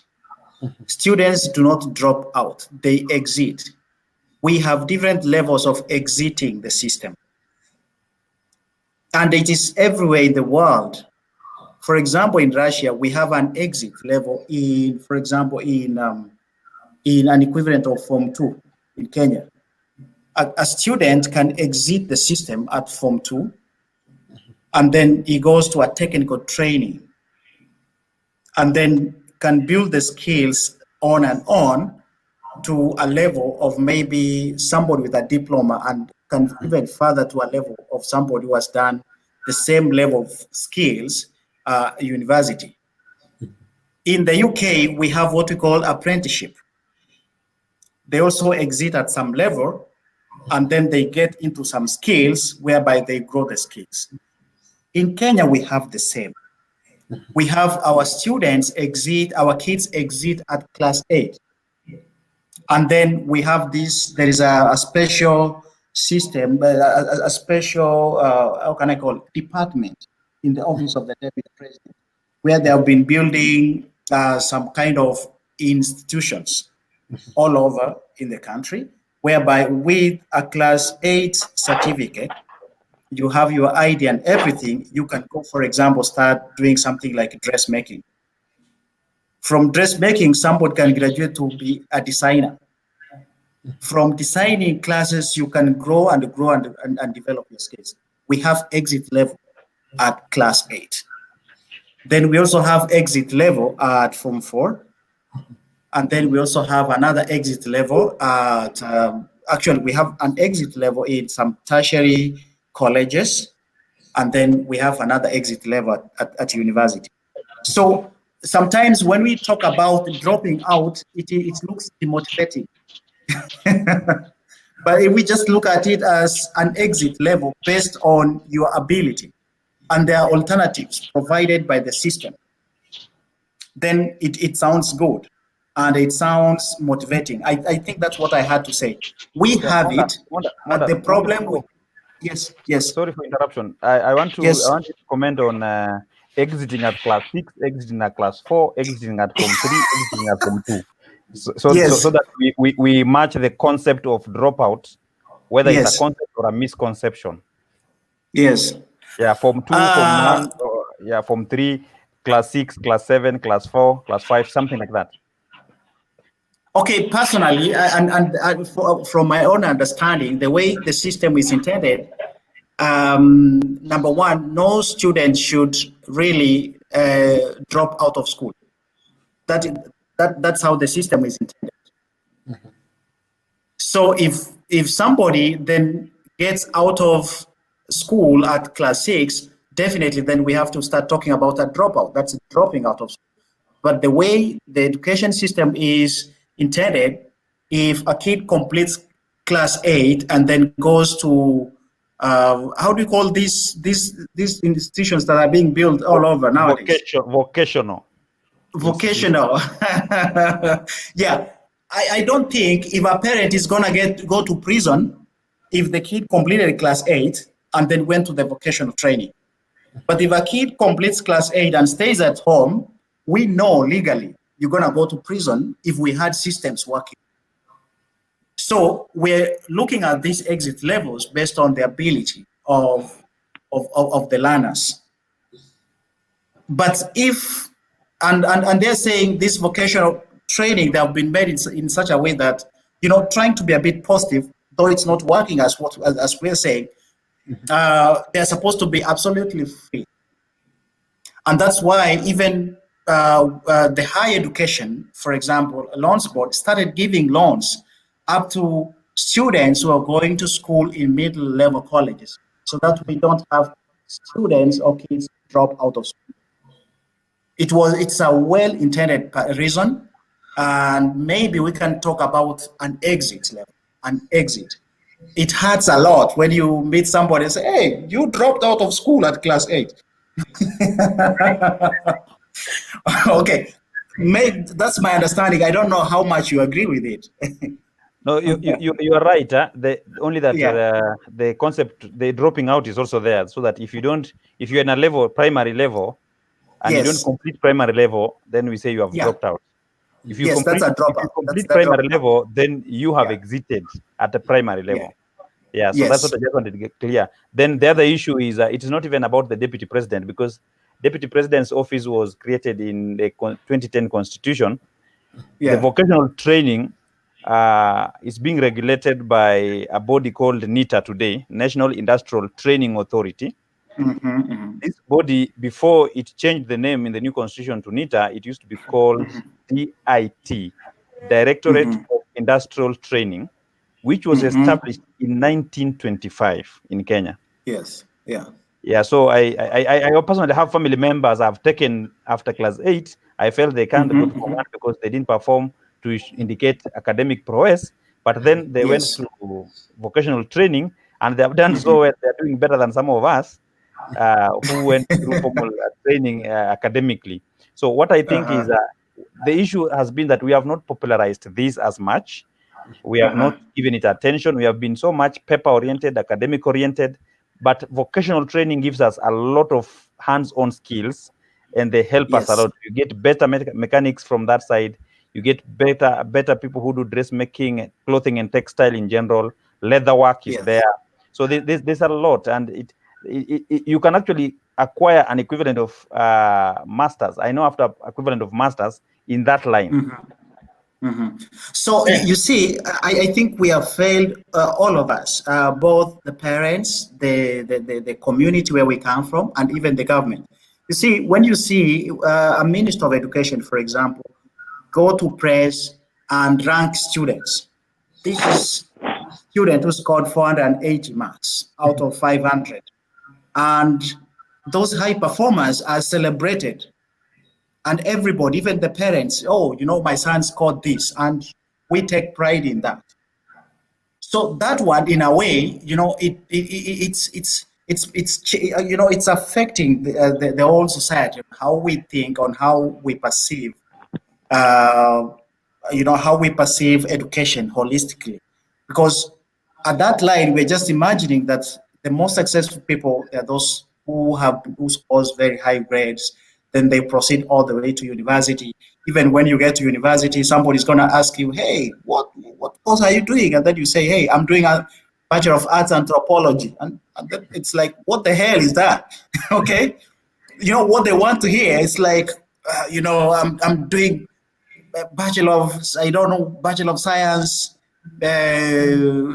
I don't know, medicine, you know, something like that. So we have been made to think like that. So you find that somebody has scored an A, but does not have a passion of becoming a doctor. But because that's what the society has made us to think, somebody will go to medical school. And this person will become a doctor, but is not happy to be in medicine. Or you become a doctor, but is not a competent doctor. Yeah, there is somebody somewhere here who scored a B-. And I want to talk about disparity of education. I'm very passionate about that. And by the way, that's my line of profession. I'm very passionate about that. So you find, you go to University of Nairobi, School of Medicine. They admit regular program, A-plane, with a cluster of AAA 48, and then they have what we call weighted, I don't know what, very brilliant kids. They get admission to medical school. And then somewhere there's a parent who can be able to afford 500,000 per semester for medical school. There is another kid who has been admitted with a B- to the School of Medicine, sitting in the same class, doing everything the same, and he has the capacity to achieve. Admitted with a B-, admitted with an A-plane, they both graduate as doctors and they do wonderful work. There is a kid somewhere who had a passion of becoming a doctor with a B+. Because he could not reach out, he could not reach the cutoff points, and he could not afford the 500,000 per semester. His dream is shattered. And then he ends up going somewhere, doing something else, away from the real calling and the real talent. That is the position we are as a country. That's why when you ask, for example, do we have the policemen who can volunteer and do something, you find very few. The others, the majority, they're those guys who paid 200,000 or who knew somebody and then they got into the force. Do we have doctors who can volunteer and do something because it's a passion? You will find very few. A number of them, they went there because that is the only opportunity that was available that can employ, or because their parents afforded 500,000 per semester. Okay, so it's a whole, you know, we need to, the education system is very good on the paper, but we need to rethink everything. Everybody in our society is guilty of the education mess that we are facing. Right, interesting. Thank you, Monda, for that perspective. I wanted to maybe argue about something. I don't know. Maybe just let somebody else talk, then maybe I'll come in. And I wanted to add something about education also. Maybe after some. I'll like to move the topic, but just talk about education. Your point. Education. Now, my sister, the doctor who spoke there and said, you know, she came up with a very interesting observation that, you know, we should not be having private education, private schools. They are money-making organizations. But what she also forgot to talk about, we should not be having private hospitals. They're also money-minting organizations. We have been, you know, we always see the other side. My brother, it's not an attack, but it's a reality. 2 weeks ago, I had my brother, my last born brother, who dragged himself to hospital, got there, only to check and realize that in his insurance, the employer has not been updating his insurance. And then what they said, you have to pay 50,000 cash before you get admission.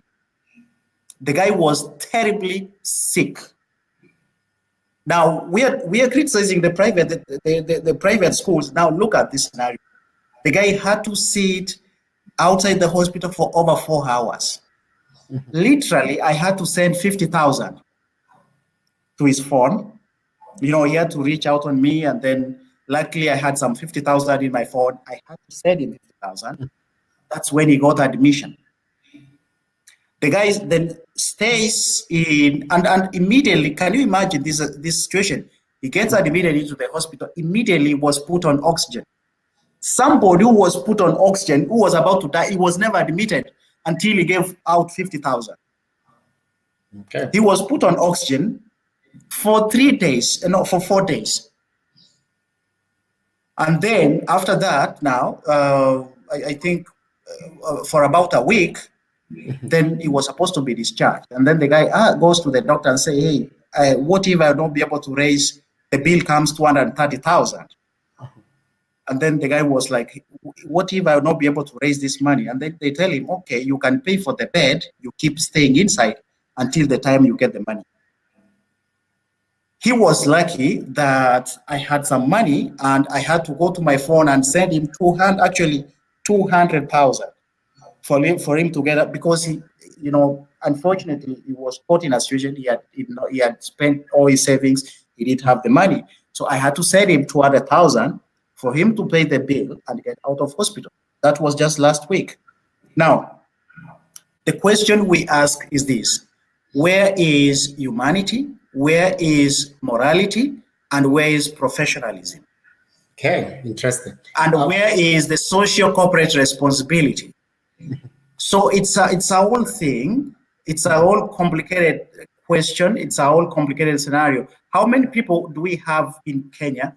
They go to court, somebody does not have a legal presentation, he goes to prison just because he was never presented. Do we have our governments providing the legal support as fast as possible? We don't have that, my brother. So it's an unfortunate situation that we are in. We can talk and talk and talk and talk. Lastly, about education. For me, we can borrow what the UK is doing, for example. Every student, whether he's in a private or in a public school, should be entitled to a given amount of money. Like now in primary, it's about 3,000 shillings per year, I think so. So that money should also go to the kids who are studying in private schools. So if your private school is charging 60,000, then the parents should be paying 57,000, less 3,000 paid by the government. So what should be happening? The kids are entitled because a parent who takes a kid to a private school and that one who takes a kid to a public school, they all pay tax and they're Kenyans. So they should be entitled to that. So a situation like this, where the private schools cannot be able to pay their teachers, then the 3,000 or some money should be available in the account to be able to support these teachers minimally until they open. Thank you. Thank you for that perspective. But anyway, there's a point I want maybe to bring Dennis. This I didn't want to discuss the topic, but Monda has brought it. It's about public-private maybe partnership in actually enhancing healthcare systems in Kenya. Now, Dennis, I just want to, because Monda is saying we do not need private facilities in Kenya, but I want to say, maybe I want to hear from you, how do we enhance or how do we actually support our public facilities from a private system? Because definitely we cannot achieve that maybe in the current setting and how the system is in Kenya. Now the question should move to, how do we, is it a question of policy, or is it a question of the community fabric or social or corporate responsibility? What's your take? The problem that we have is that is conflict of interest. Those that are working in public facilities own clinics outside the very public facilities they are working for. So they are paid by government, or they use government facilities as a reception to their private businesses that are located within proximity from where they work in a public facility. So that is a problem that is inherent in our BDist, and it has been with us for a long time. And that, you know, it is not a surprise that outside the public facility, you will find so many shops selling medicine. We call them chemists. There are so many. You know, why outside a public facility that is supposed to have medicine, that is supposed to be equipped, that is funded by taxpayers' money, and that has all or more than that which is being provided out there? You go to a public facility, you are referred by the very same doctor who owns his or our private clinic outside. You are told, go to this and that clinic, you take a test and then you bring back. So it's all an issue of corruption and conflict of interest that has put us in this situation. So basically, the solution should be, if you're working in a public facility, you should not, be in private practice. That is the solution in my view. But so long as we continue having this, because then you will be referring the patients. You know, the public facility acts as a catchment for your personal interests. You talk to a patient here, and then you tell this patient, I mean, here, you know, the situation is bad, I can help you once at my facility. And you see, most Kenyan patients have been taken advantage of, and they are hammered when they are in a problem. When they go to, they are vulnerable. That is when they are hammered. And by the way, most of the businesses that are flourishing and blossoming in this country are those that are taken from Kenyans by use of such tactics. Those you call professions. You say this is a noble profession, but you are taken from Kenyans, by deploying such tactics that you get a job, and that job, you paid by taxpayers' money, and still you advance your personal agenda through that opportunity that you've been given to serve Kenyans, and you of course paid for it. So therefore, this is a problem that has been so rampant, in Kenya, and it is not just happening in the medical fraternity. It is happening all over. We have seen even in courts judges and magistrates taking advantage or advancing their personal agenda. They want to make money. Justice is for sale. If you do not have money, like Monda indicated, if you do not have a lawyer to represent you in court, you are most likely to go to jail for keeping quiet or for lacking someone to represent you. So it is an unfortunate case for most of us Kenyans, especially when we find ourselves vulnerable. And this issue of professionalism is probably, I'd like to hear what Alphonse is gonna say about it. Because professionalism, employment, especially in public facilities and private practice, and how would you strike a balance? And now professionalism has lost its meaning. I mean, it's like stealing, basically, by using your profession, taken from Kenyans under the excuse that you are a professional, so you will take advantage of the vulnerable. So that also does not add up in a Kenyan situation. That is what I'd say. Great, thank you. Alphonse, maybe you also can address the issue about what Monda was talking about, insurance. Of course, this happens to many people. But the question is, do we even pass this blame to private hospitals or our system, which is our government, which is supposed to enhance public systems that actually serve people? Because people have no options. They go to where they feel they can be served well. So what's your perspective? One, we are young people, so when we are discussing wrong things, we cannot get right answers. That's the first thing. So what we are discussing is wrong. So the answers will definitely be wrong. Now, let me just take us a little bit behind. In economics, there's something they refer to as a public good. Now, I will read two things that Google defines so that I don't go to technicalities. I just want to read Google. Which is fair. I have looked at the definition, it's very fair. So first, it says, public good is a commodity or a service that is provided without profit to all members of a society, either by the government or by a private individual or private organization. Number two, it talks about a private good being the benefit or well-being of the public. Now, once we define what are public goods, and these are economic terms, so they are found in economics. So one of them is transport. So moving from my house to town and to my home in the village, the transportation system, whether it's the rail, road, or air, there need to be a treatment of this as a public good, because whether I like it or not, I must locomote. I must make a movement from one point to the other. So it's a service that must be provided by government. The second one, second example is what we call staple food, not just food. Staple food. Every society has their own staple food.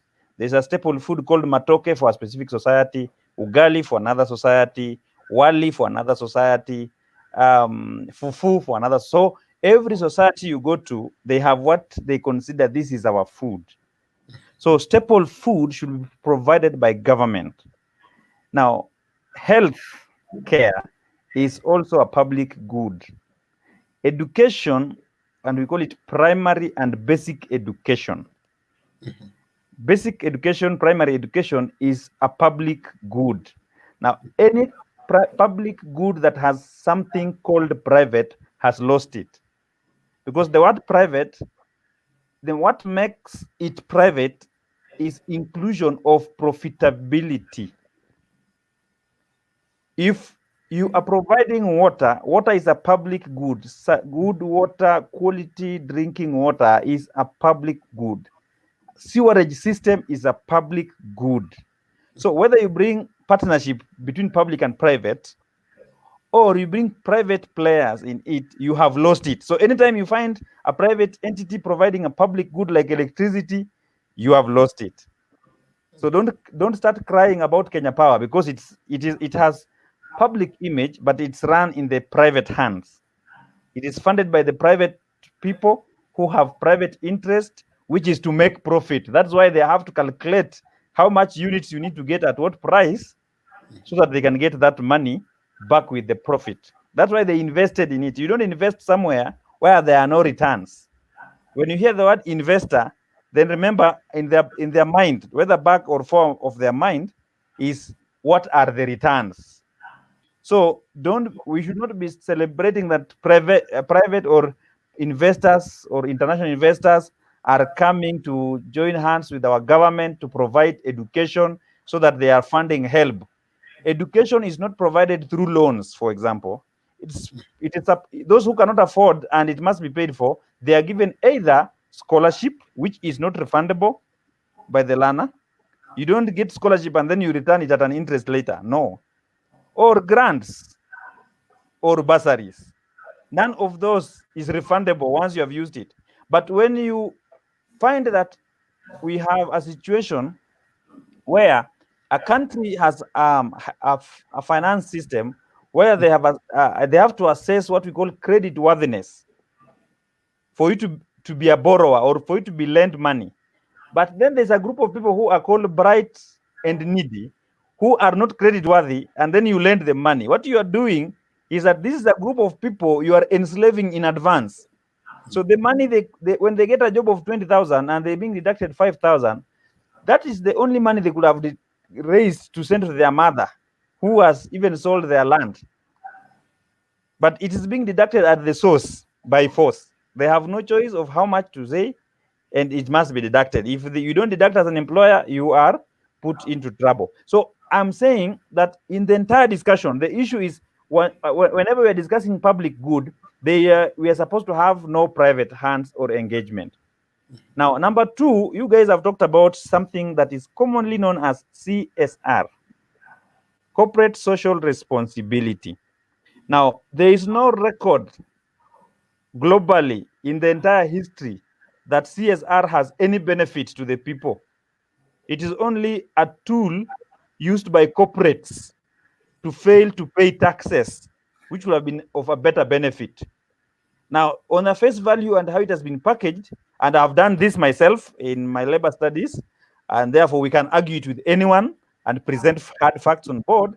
CSR only helps organization first to hide how much they spent, because the value they give is usually different from the actual value and it's usually higher. And there's a tax element that comes, tax relief, that if you have spent this to the society, we will relieve you from paying taxes amounting to this much. And the corporates are usually the ones that benefit most of the time. That's why if you have ever worked in any corporate entity, you are forced even to raise your own finances, that everybody in this department will give us 500 shillings. We want to go and visit a children's home or buy a tank for this place or go and fence this school or have this classroom. Members of staff raise the money themselves. Then maybe for good employers, they match that money with some amount, either a shilling to a shilling or something close to that. But if you have access to the financial reports, then you will discover that what you did and what was reported are two worlds apart. And the actual benefit will not go to the society, but it will go to the corporate. So globally, worldwide, CSR is not the way to go. The way to go is we must agree that if you are working in a society, for example, let me give you an example of, let's say a bank branch works in my town. My hometown is Mumias. So we have several banks in Mumias town. Now, we say this year or this cycle, which is the next 5 years, we want to support education as our main focus. So the society agrees in this project of education. Then these banks commits an amount that will meet that education need there, where they are. Because remember, their workers most of the time also are having children going to school there. So they build good classrooms, they build good toilets, they have equipment of the schools. And in 5 years, we discover that those schools have ICT equipment, they have a good laboratory, just those there, because every town has schools and has businesses. So if that direction is taken, where community gives the need, and community is engaged in implementing, but then the businesses finance the need, and it is the community that accounts for the finances they received. So that if Alphonse gave 100 shillings, Alphonse does not report to KRA that I gave 1,000. But the community will say, we received 100 from Alphonse. Then it is now KRA to get that report from the community and match with the financials and then give a rebate. That is doable. That has been done elsewhere. Now, that also helps to manage corruption issues around the issue of finances and government. If you are to give it that to government that is corrupt to a given extent like ours. Now, I think I don't want to go deeper into that, but let me touch on legal issues. It is a right to be legally represented in court. In fact, if you don't have a legal representation and you don't have money, you don't need to be worried. Just stand before the judge and tell them, I don't have a legal representation and I cannot continue without one, and stop at that. The next question will be, and I've been in court several times, this year, last year, and previous year, and going backward. So I am not speaking from speculation. The next question the judge will ask you is, are you able to afford legal representation? Then when you say no, you will be put aside, and there's state department that deals with that. They will have to give you a form you fill, and then you will be given a legal representation. Now, the issue is here. Once you have been given a legal representation, it is by the state. So you are not supposed to pay. But you can be given a person who wants to manipulate you. You can also report to, again, the same court and say, my legal representative is doing A, B, and C, and you become categorical. It will be recorded in court. Law Society of Kenya is supposed to be notified. If it is true, the lawyer will be, an action will be taken against such a lawyer. So what will happen is, after you have done to 2 lawyers of that kind, and I've personally done to 5, so I'm not speaking from imagination, I've done to 5 in 2018, 2019 alone. Now, when you do such a thing, the legal fraternity has mechanisms of taking action against such a person. Next person who will come to you will not want to cross your path. They will do their job professionally and exit the scene very well, because nobody wants trouble in their job. So I think public need to know and public need to act. Now, professionalism, employment in public facilities, and how to bring us a balance. I think I've mentioned that when I was dealing with the issue of public goods. But professionals are human beings, and therefore they will always have a problem with conduct from time to time. And what we need is just to be firm and report cases. I have seen people who report cases firmly. Those cases are closed. I have a case in 2019 that I saw, and I reported to Commission of Administrative Justice because I felt this case was coming out of hand. Now, the first instance, I was stopped just to discover that it's possible that the people who are handling my case were given something, so they stopped my case. So I waited for them to give me a letter to stop. When they gave me the letter, I raised the case again with now my issues. It was closed, and because I had fact, it was closed in my favor. Though towards the end of the year, but it was closed in my favor because my facts were right. And therefore, anytime you're not satisfied, don't keep quiet and complain. Raise your voice louder. That's what I can tell the people listening to us today. Lastly, I want to talk about the fee structure and fee statement, the issue of the fees and payment. I am a trained high school teacher, so I can speak authoritatively from a teaching perspective. I've also taught, but I'm also a member of a school board. So I've also sat in the board, and I know how fee structures are guided in this country. Now, before you tell parents to pay 100,000 or 20,000 per year or per term, you must itemize everything. Now, when you hear is the school and the school authority, so you say a child will be eating 100 shillings for lunch, 50 shillings for breakfast, 30 shillings for supper. Then you give that supper. Monday, what will be the supper like? So that menu, you break it down per plate per child. Then after that is done, you are finished with the food, you go to a contingency for medical, because a few of them will be sick. So because not everybody will be sick and you cannot treat everything, it will be a contingency. So then you say, we anticipate that 20% in first term will be unwell, and therefore we'll need this amount to take care of this, and this. These are the conditions we can take care of. And you assign a figure. Once you have done that, all through to accommodation, games, and every other aspect that affects the student in that school, then you total it. How much will this student pay in a day or in a week? Then you multiply that by the number of weeks they will be in school. Then you come up with what we call now the fee structure. Now, if you do that for the entire year, the structure becomes the annual structure for the year. Term 1 will be there, term 2 and term 3, and itemized. Now, that will now lead the school to say, how many students do we have? Then they will say, we have 400 students, but we are anticipating to have an additional 200 come near. When we are exiting from 4s, we will have a higher intake. So we hire by 200. So you factor in the exits by natural attrition, death, transfers, and those who will come on board, plus now the one you will put and say 800 is our number for next year. So if it's 800, each child is going to pay 20,000. So 20,000 times 800, then you get the school budget. Then now that's what you take to the board. The board ratifies once it's satisfied, and there is a criteria in the Ministry of Education, Basic Education Act that must be met. So once it is met, then the education people will come on board, either while the meeting is ongoing or later on, both from the Teacher Service Commission and the Ministry of Education. Then they will ratify that you have met all the conditions. Once that is done, then you can now go ahead and tell the parents, this is what you need to pay. So what happens if in a situation of pandemic like this one, where you had budgeted for 14 weeks in term 1, and after 10 weeks, term 1 ended? That means, assuming every parent had paid for term 1, then you need to refund 4 weeks. But because not every parent had paid,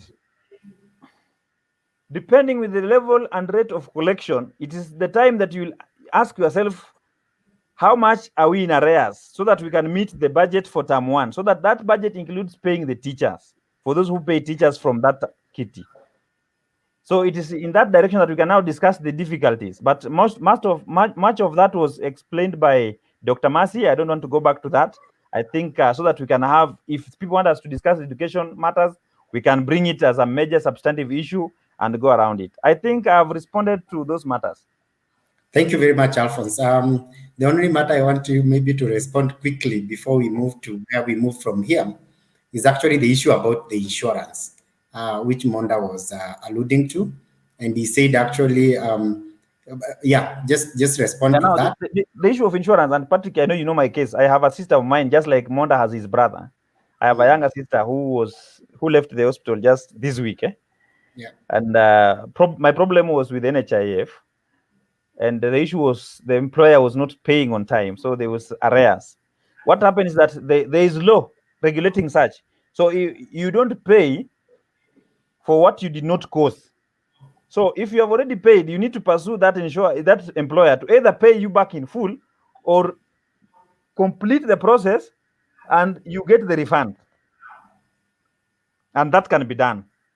So you don't take responsibility of the failure of an employer who has decided to become sluggard. So any employer who does not remit the commitment without notice and without sufficient reasoning around it can be held accountable before the law successfully. I have seen more than 10 cases, the nearest one being my own sister this week. Yeah. So, okay. Alphonse, thank you very much. Sijui nirukie nianze kuongea pia ama nipe nafasi. Okay, yeah, thank you. I think well, I think I've learned a lot from what you have said, and I also share quite a lot of opinion with you. But you see, I want to start from the whole concept of, you talked about the public good, and then you went ahead to, for example, to single out the public goods, and you talked about education. But there is the reality that we have everywhere in the world, not just in Kenya. Even in the United States, we have those private schools. We have them.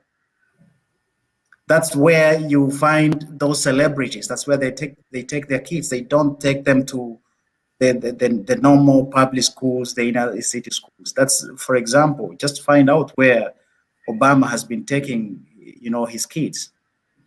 They take their kids there. You go to the UK. Sometimes we pick these countries because somehow, and that's how we've been, we've been modeled socially, unfortunately. We always try to learn quite a lot of things, or we try to copy from their systems.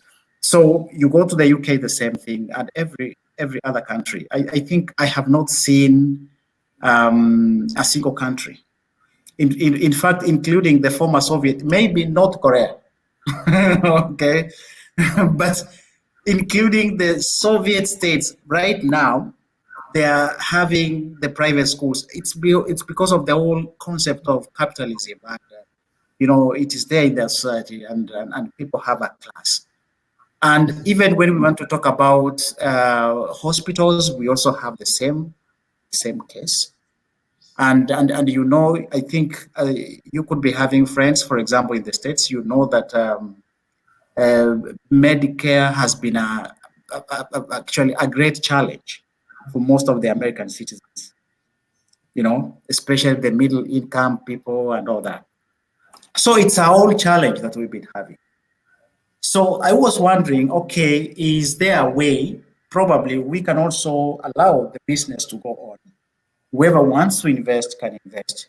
Whoever wants to eat in a 5-star hotel can eat. Whoever wants to educate their kids in a 5-star school can do that. We even have classes. We have class A, B, and C. That. So whoever wants to educate their kids there can do that. But at the same time, we ensure that these guys who cannot afford that, the people who are the poor, or the people with low income can also be afforded an opportunity. But the truth remains, whatever you've spoken, it should be happening in a perfect society whereby, we don't have that selfishness. We are different type or different class of human beings. It should be happening that way. But obviously, everywhere there is a class, and these things, they should be happening. But now the question is this: how do we ensure that, well, as much as you guys, you eat your big cake, we also have something, we don't lose? And it's alongside that, I was trying to figure out, okay, if a parent in a private school is paying tax, then these private schools, they can also be bailed out by the government, because in a way, they're also supporting the government in terms of promoting education. When the rich kid goes to school and a poor kid goes to school, at the end of the day, we are fighting illiteracy, okay? If you take your patient to Nairobi Hospital and somebody else takes the patient to Baghdad Hospital, we are, at the end of the day, we are looking at a health nation. Okay, that's my observation though. And then finally, I want to comment about the last point that you talked about, the insurance cover. It's unfortunate. We're in Kenya whereby you've seen a Chinese whip a Kenyan, or where Chinese has called up our president a monkey. Instead of getting prosecuted, the guy was deported the following day. You call your president a monkey today, and you know where you will end. That is where we are. Now, we have a situation whereby guys who are working in different places, they cannot point a finger at an employer, sorry. They cannot challenge an employer, because this job means life and death. An employer can mess up, can break the law, can do anything at will, because at the end of the day, he can fire you. We have a legal justice system that will need somebody who is moneyed and informed, not just being informed. You have the money to also fight him. And not just the money, you have to be connected to win some of these cases in court. I don't want to say so much. I've been having some kind of a case lying in court for the last 2 years, and I know what has been happening. And last year, I have a cousin of mine who was arrested right in Nairobi and taken to, on some framed up charges, was taken to the police and then taken to court. And this guy who did all that has never appeared before court in any proceedings. The guy was taken to Industrial prison, remand, sorry. I had to bail him out. Was it a criminal offense? Because, okay, it was about an alleged theft that happened. The guy is a security guy. Yeah, it's criminal. Okay. And you know, when he was taken to prison, when he was remanded, sorry, you know, he was presented before court. Of course, he denied the charges, and he was taken to Australia. The guy had to literally cry to me that, okay, you know, he had some health complication, and I thought like this guy is gonna die in the remand. I had to bail him out with 40,000.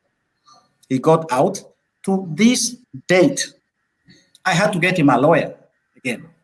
To this date, the guy who took them to court has never ever, the guy who took them to police, to the who made them get arrested, has never appeared before the court.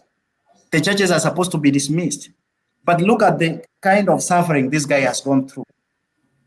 Okay, he might decide to, you know, he might decide to prosecute this guy at the end of the day, or sue him for damages and all that, but he has suffered. And how long will it take for him to get justice? That's unfortunate. That's the situation we are in Kenya. So sometimes it's good, you know, all these things, they're there, you know, we have the laws, we have everything, but when you go down, looking at the technicalities, looking at the corrupt system, looking at everything, then you realize that it's not easy. It's not easy to simply take somebody to court, have this person charged, and you get compensated, or you get justice. It's not easy. You know that? Yeah, Honda, you have raised several things, eh? Yes. Let me start quickly with the private schools and parents who take their children there. Education should not be sold. That is that. So there's a reason why these parents take their children to private schools. Okay. That is the reason we need to address. They bring them to public. It's as simple as that.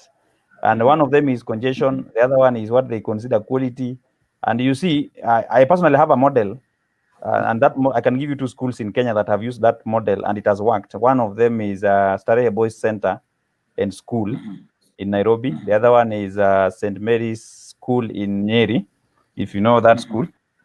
Now this what happened, what Griffin, Dr. Griffin, the late, had in mind, and I have it in mind myself, and I buy it 100%, is when you want to educate people well, mix them so that they see the actual society, so that the poor and the rich can mingle. And education is the only easier place to make that happen. So what you do is you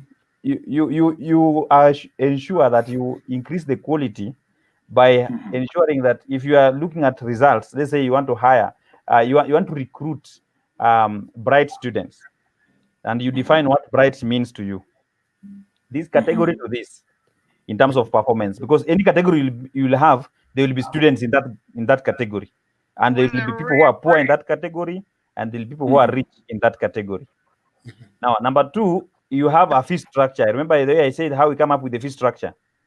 Now, that fee structure, once you have established it, now for those who can afford, just put it times 3, because most of the time we don't run school with more than 3,000. So if you put 60,000, that means the parents who are to take that child to the private school can actually bring them here. How are you? I am under the water. Please help me. I don't know who's that. Yeah. So once you have done that, so you say that for every 2 needy students that are onboarded, 1 student who is able to pay will pay for their school fees. So if the school fees was 20,000, the one who can pay is paying 60,000. You give them the same quality you have gotten in the private school, and the 2 needy ones come in without having to pay the fees, and they still have to have the same quality. And you will get the results. You will help the other one, and the parent will find their child assisted. It has worked in the 2 schools I've mentioned, and there are many more others in this country, not outside. So it can work.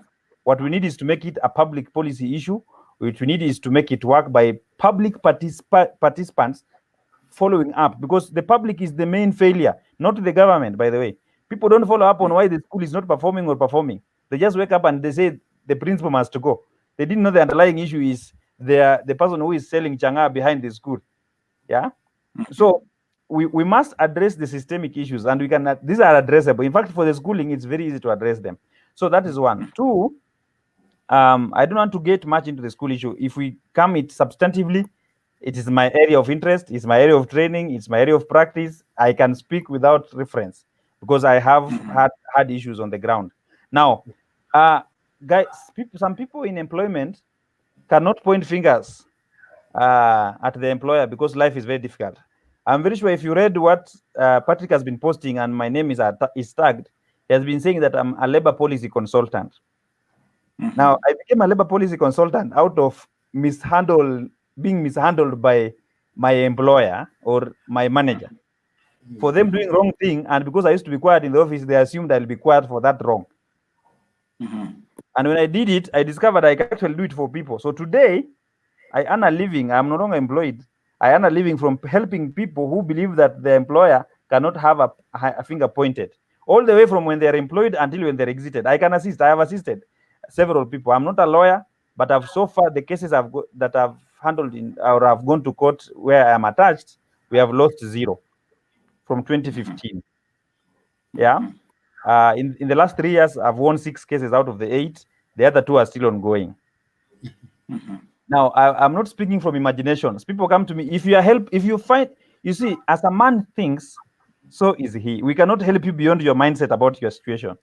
So if you think that your situation is closed, no help can come, even if we help you, we will still know that you cannot be helped.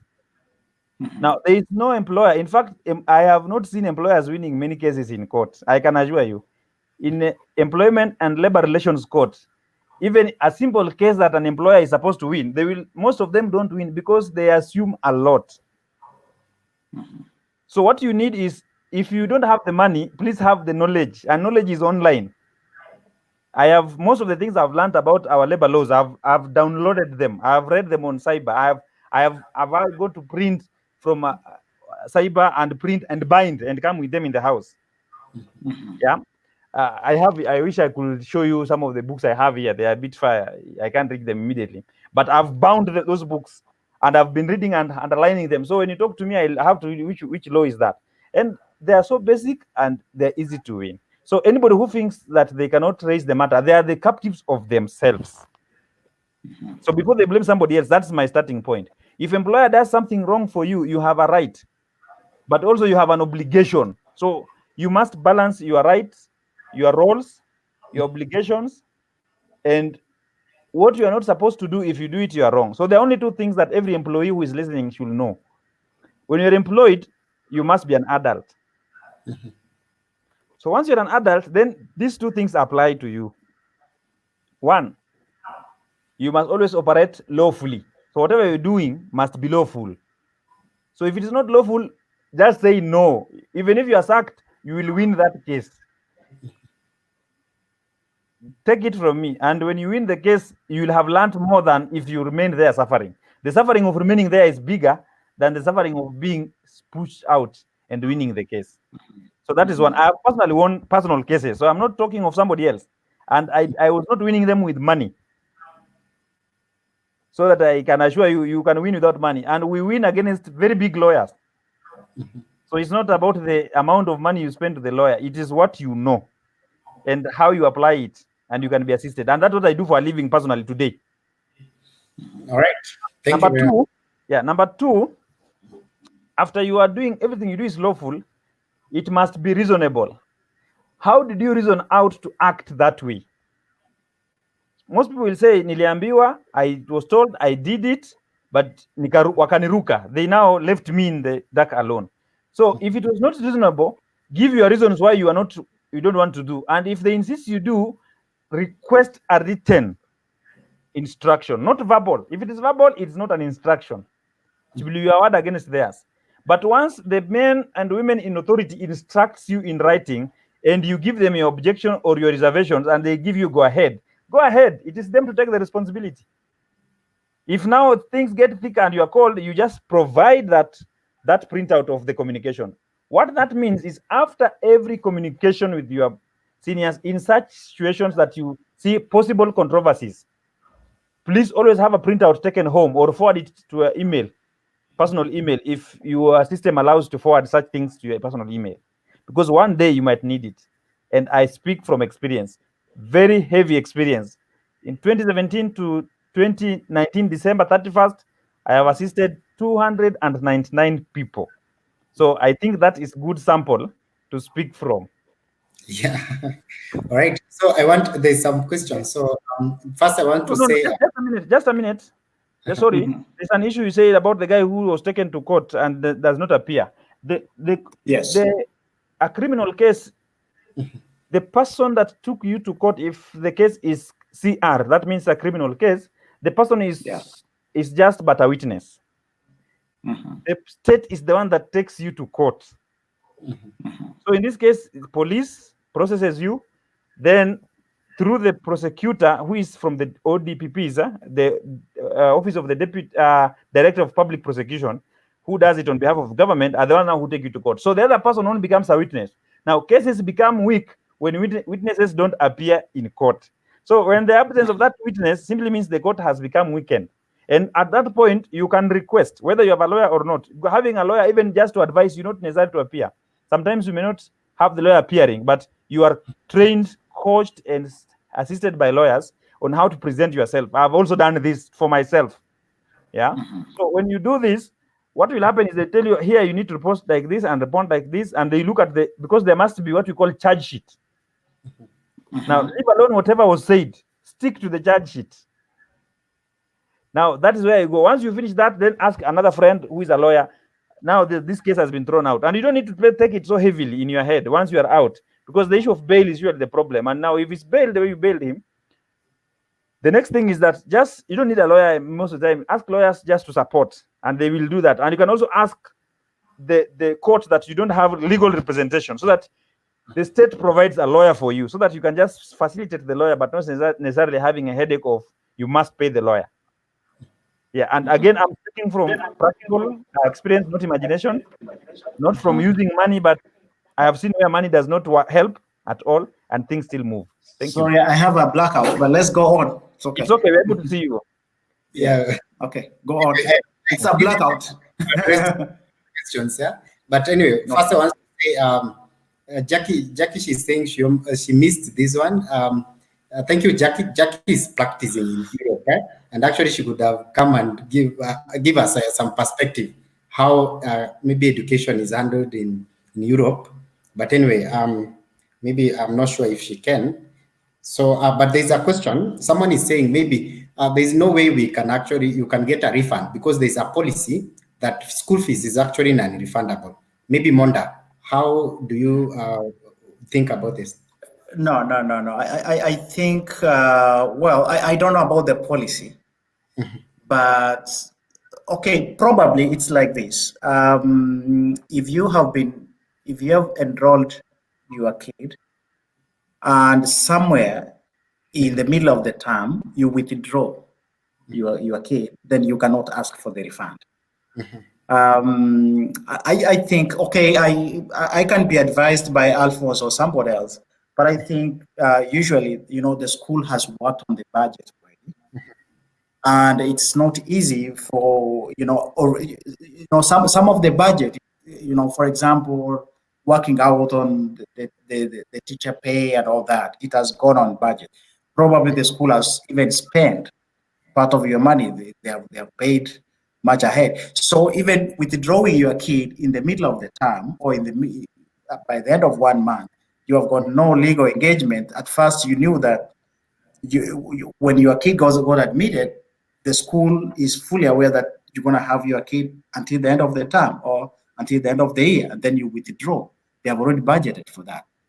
So I think at that point, you cannot get a refund. But based on the scenario that we are facing right now for COVID-19, I strongly feel that I think parents deserve a refund. Yeah. Yeah, you can actually get a refund, but refund is not encouraged. So it's very difficult to get it, so that you don't get encouraged to pursue it. But in situations that you get refund, is situations that you didn't cause. You see, it must be clear that you're not the cause. And for you to push the employer or the school to refund you, it must also be clear that the school was the cause, or the school has liability to that extent. Now, for a situation like the ones for COVID-19 where term 1 was not completed, if we can verify that, what can be done is not a refund, but what we call a rollover. So if particularly for private institutions where money is paid and you have to attach value for each coin, because it is personalized, then you say we were here for 10 weeks, so you do what we call prorating.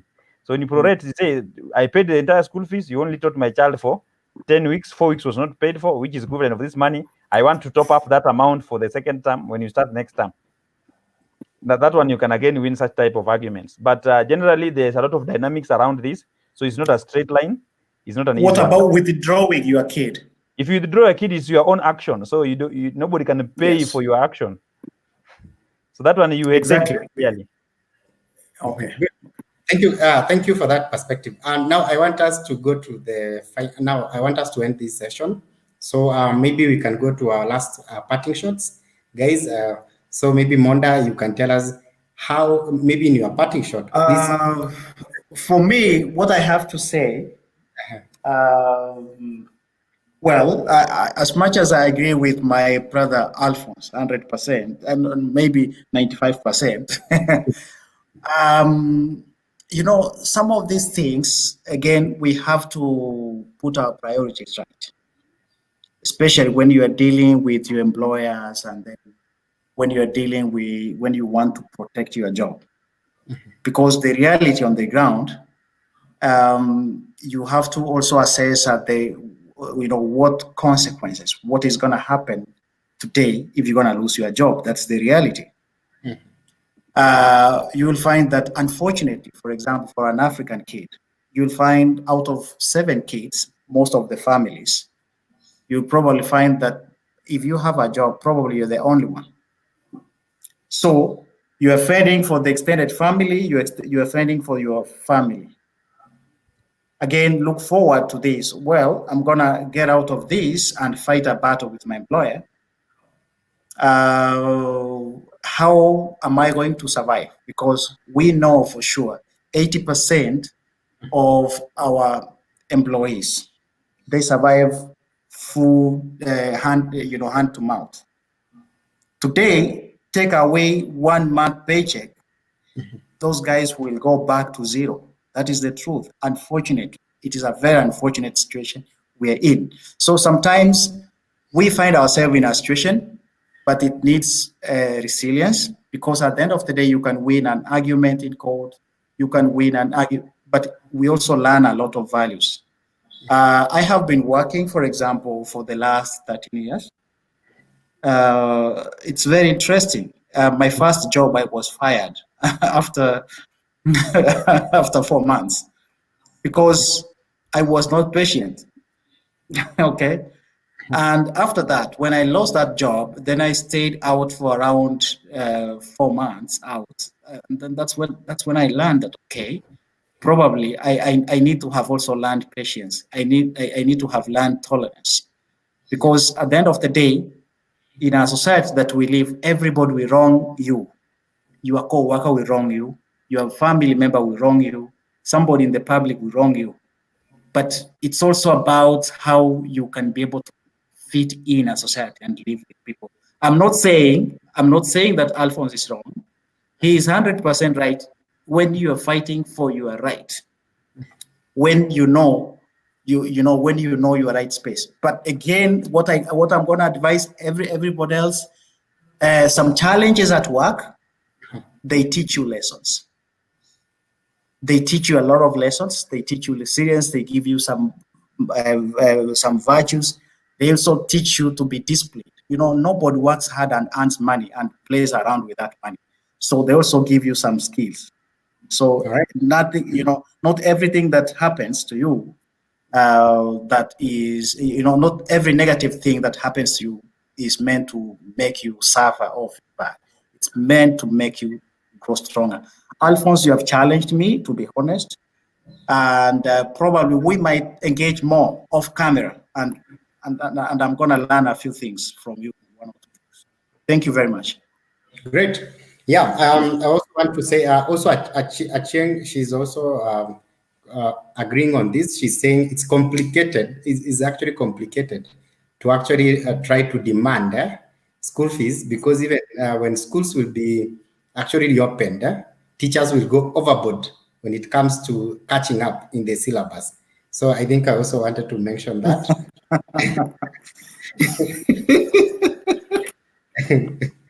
Yeah. Wow. Yeah. So I want to come to the end of this conversation tonight. So I want to give Alphonse the last parting shot, and then maybe Monda, you can do a brief parting shot, and then we'll finish tonight. Yeah. Just thank you for having me on the show. I've learned a lot from Monda and the rest who are in the show earlier. And it was great stuff for sure. These guys are great. I listened to Dr. Mercy. I listened to Graf. I think these guys are just great. I listened to Dennis. Yeah, I think this is the way to go. Let's share a platform where we come up with solutions, and definitely one or two things we learn from each other every day will make us better than yesterday. Concerning the issue of employment, if you don't get right the first time, you'll never get it right. It's as simple as that. Everybody who has feared to lose their job, anyway, they lost it in the worst way possible sometimes. And it's not about fighting for rights to mean you become defiant at workplace. It means just know what should be done and what not should be done. For example, if you find an employee who is supposed to work from 8 to 5, and for the last 5 months, they say kazi ni mingi kwa ofisi. So because work is a lot in the office, they've been in the office from 6 to 8 p.m. or more. That is not an employee to engage. I wish an HR person was here. That is a fool that need to be fired by that behavior alone. To them, they will think that they are fired because they have been working hard and nobody's appreciating. If you can't use your mind well, because either you are not productive or you don't know that you are supposed to have a life so that tomorrow you become productive. Because the same person will come and collapse. The business will continue. And I've seen so many. I worked in an organization where 1,400 Kenyans and non-Kenyans. Yeah, I've touched base with around working in 5 countries. Yeah, what Monda shared is common everywhere. Yeah, but it has no result anywhere. So the issue is, if anybody want to grow in their space, then they must create the space. Nobody will create it for them. Now, if you do that, also you are like, if you really don't get it right the first time, you will always be telling us about verbal instructions responding to written demands. For example, you are given a warning letter in writing, you are told just sign, nothing much will happen. And then you want to keep your job, your boss says, just to keep it for the formality purposes, we keep it in the file, we'll know how to manage your situation. And you, in that letter of warning, you have been told you have 10 days to appeal. And you fail to appeal, then 4 months down the line, you're given another warning letter, which will be the final one anyway. After that, 2 months down the line, you are now kicked out of the employment. And that's the time when you go to every process, whether in the Ministry of Labor for conciliation, or a consultant, or a lawyer, then there's only one thing that technically takes you out. You are okay with that decision because you never challenged it. And if you said I wanted to, there is no evidence, and therefore it ends there. Yet you had position to do so, to be on record. Now, if you are signing letters and you are not even given such chances, on the same letter you are signing, you are supposed to write there your reservation. You don't stop signing so that they say you stopped, because stopping to sign will not change the effect of the letter. You sign the letter, you put the date, but before you put the date and your signature, you start by writing your reservation down in an empty space there, either at the top or down or aside, so that letter will always work with your signature and your comment. So such are things that they look basic. You're not fighting. Most of the people who are doing these things, they are avoiding conflict with another employee who is given a different role in the name of their manager. Both of you are employees most of the time. Yeah, but even if this is the owner of the business, then they are playing a game with something that can make them close that shop. And one employee, you can have a mistake with one employee, and your entire shop that you have built in the last 25 years get closed fully on a legal ground. So I think I am not giving imaginary situations. I've dealt with people who work in almost every sector. I can speak health helps. I've dealt with them. I've dealt with transport sector. So it is an issue that I've picked, and then I've also regularly gone to court just to listen. You know, when I decided to sit in my house, I've also decided just to go in court when I don't have a case, so that I listen to what is happening, and very interesting things are happening out there. This is meant for necessarily our viewers who will watch this later or watching us now, so that they know it is not all gone. And where you can, if you are not fit for that job, don't work to be paid, because after all, you will ruin your own career. Majority of people are not employed. So the story that you are the only one working in a family of 10 does not carry water. After all, the other 9 still live most likely a better and less stressed life than yours who is employed. So the issue is know your trade. If you are given a sales job and you're not good in sales, let your boss know you're not good in sales. If they cannot give you another chance, leave when still things are peaceful. You will have a mind to start afresh, and for sure you will start. You will suffer for 2-3 months, but the energy, the dimension you take will be different. So I think I am getting tempted to go into labor issues that I don't want to enter into now. It's my what I eat every day, so I am passionate about it. But we can bring labor so that people come and ask questions about labor. I'll gladly answer, and even if other people can come and answer, because there are different aspects of this issue, from employer, employee, and even regulator and conciliators. Regulator is the government. So we need to understand dynamics of this. I have sat in tables with employers, I have sat tables with the employees, with trade unions, with both employer and employee, and I'm in between. So it is something that I speak from experience of knowing how employers reason out. I've trained employers, I've trained employees. So when I'm speaking, and I've done it in Kenya, I've done it in Asia, I've done it in some parts of Africa, not just Kenya.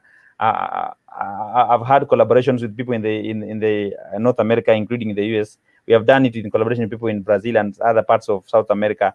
I've done extensively with people in Europe, and particularly Germany and the UK. So it is something that I have a global view. And being also an alumnus of Global Labor University, I know what it takes. When I deal with ILO, who is regulator of labor issues globally, I've worked in a table where they guide us and we use their principles. So these are things that work. People should not fear a lot, but again, don't be aggressive foolishly. That's what I can tell our viewers and listeners.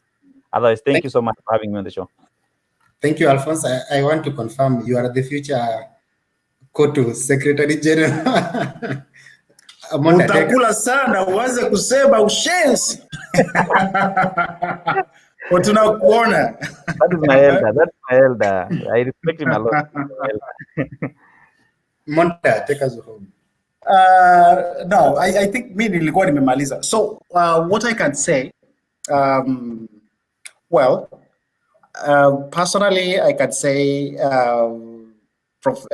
every step you take in your profession, it's a step of learning. I'm gonna be still, remain at that point of being a motivation speaker for now, and say every challenge that you meet, it's supposed to open your mind and widen your horizons. And some of these things, it also needs you to lie low so that you can learn.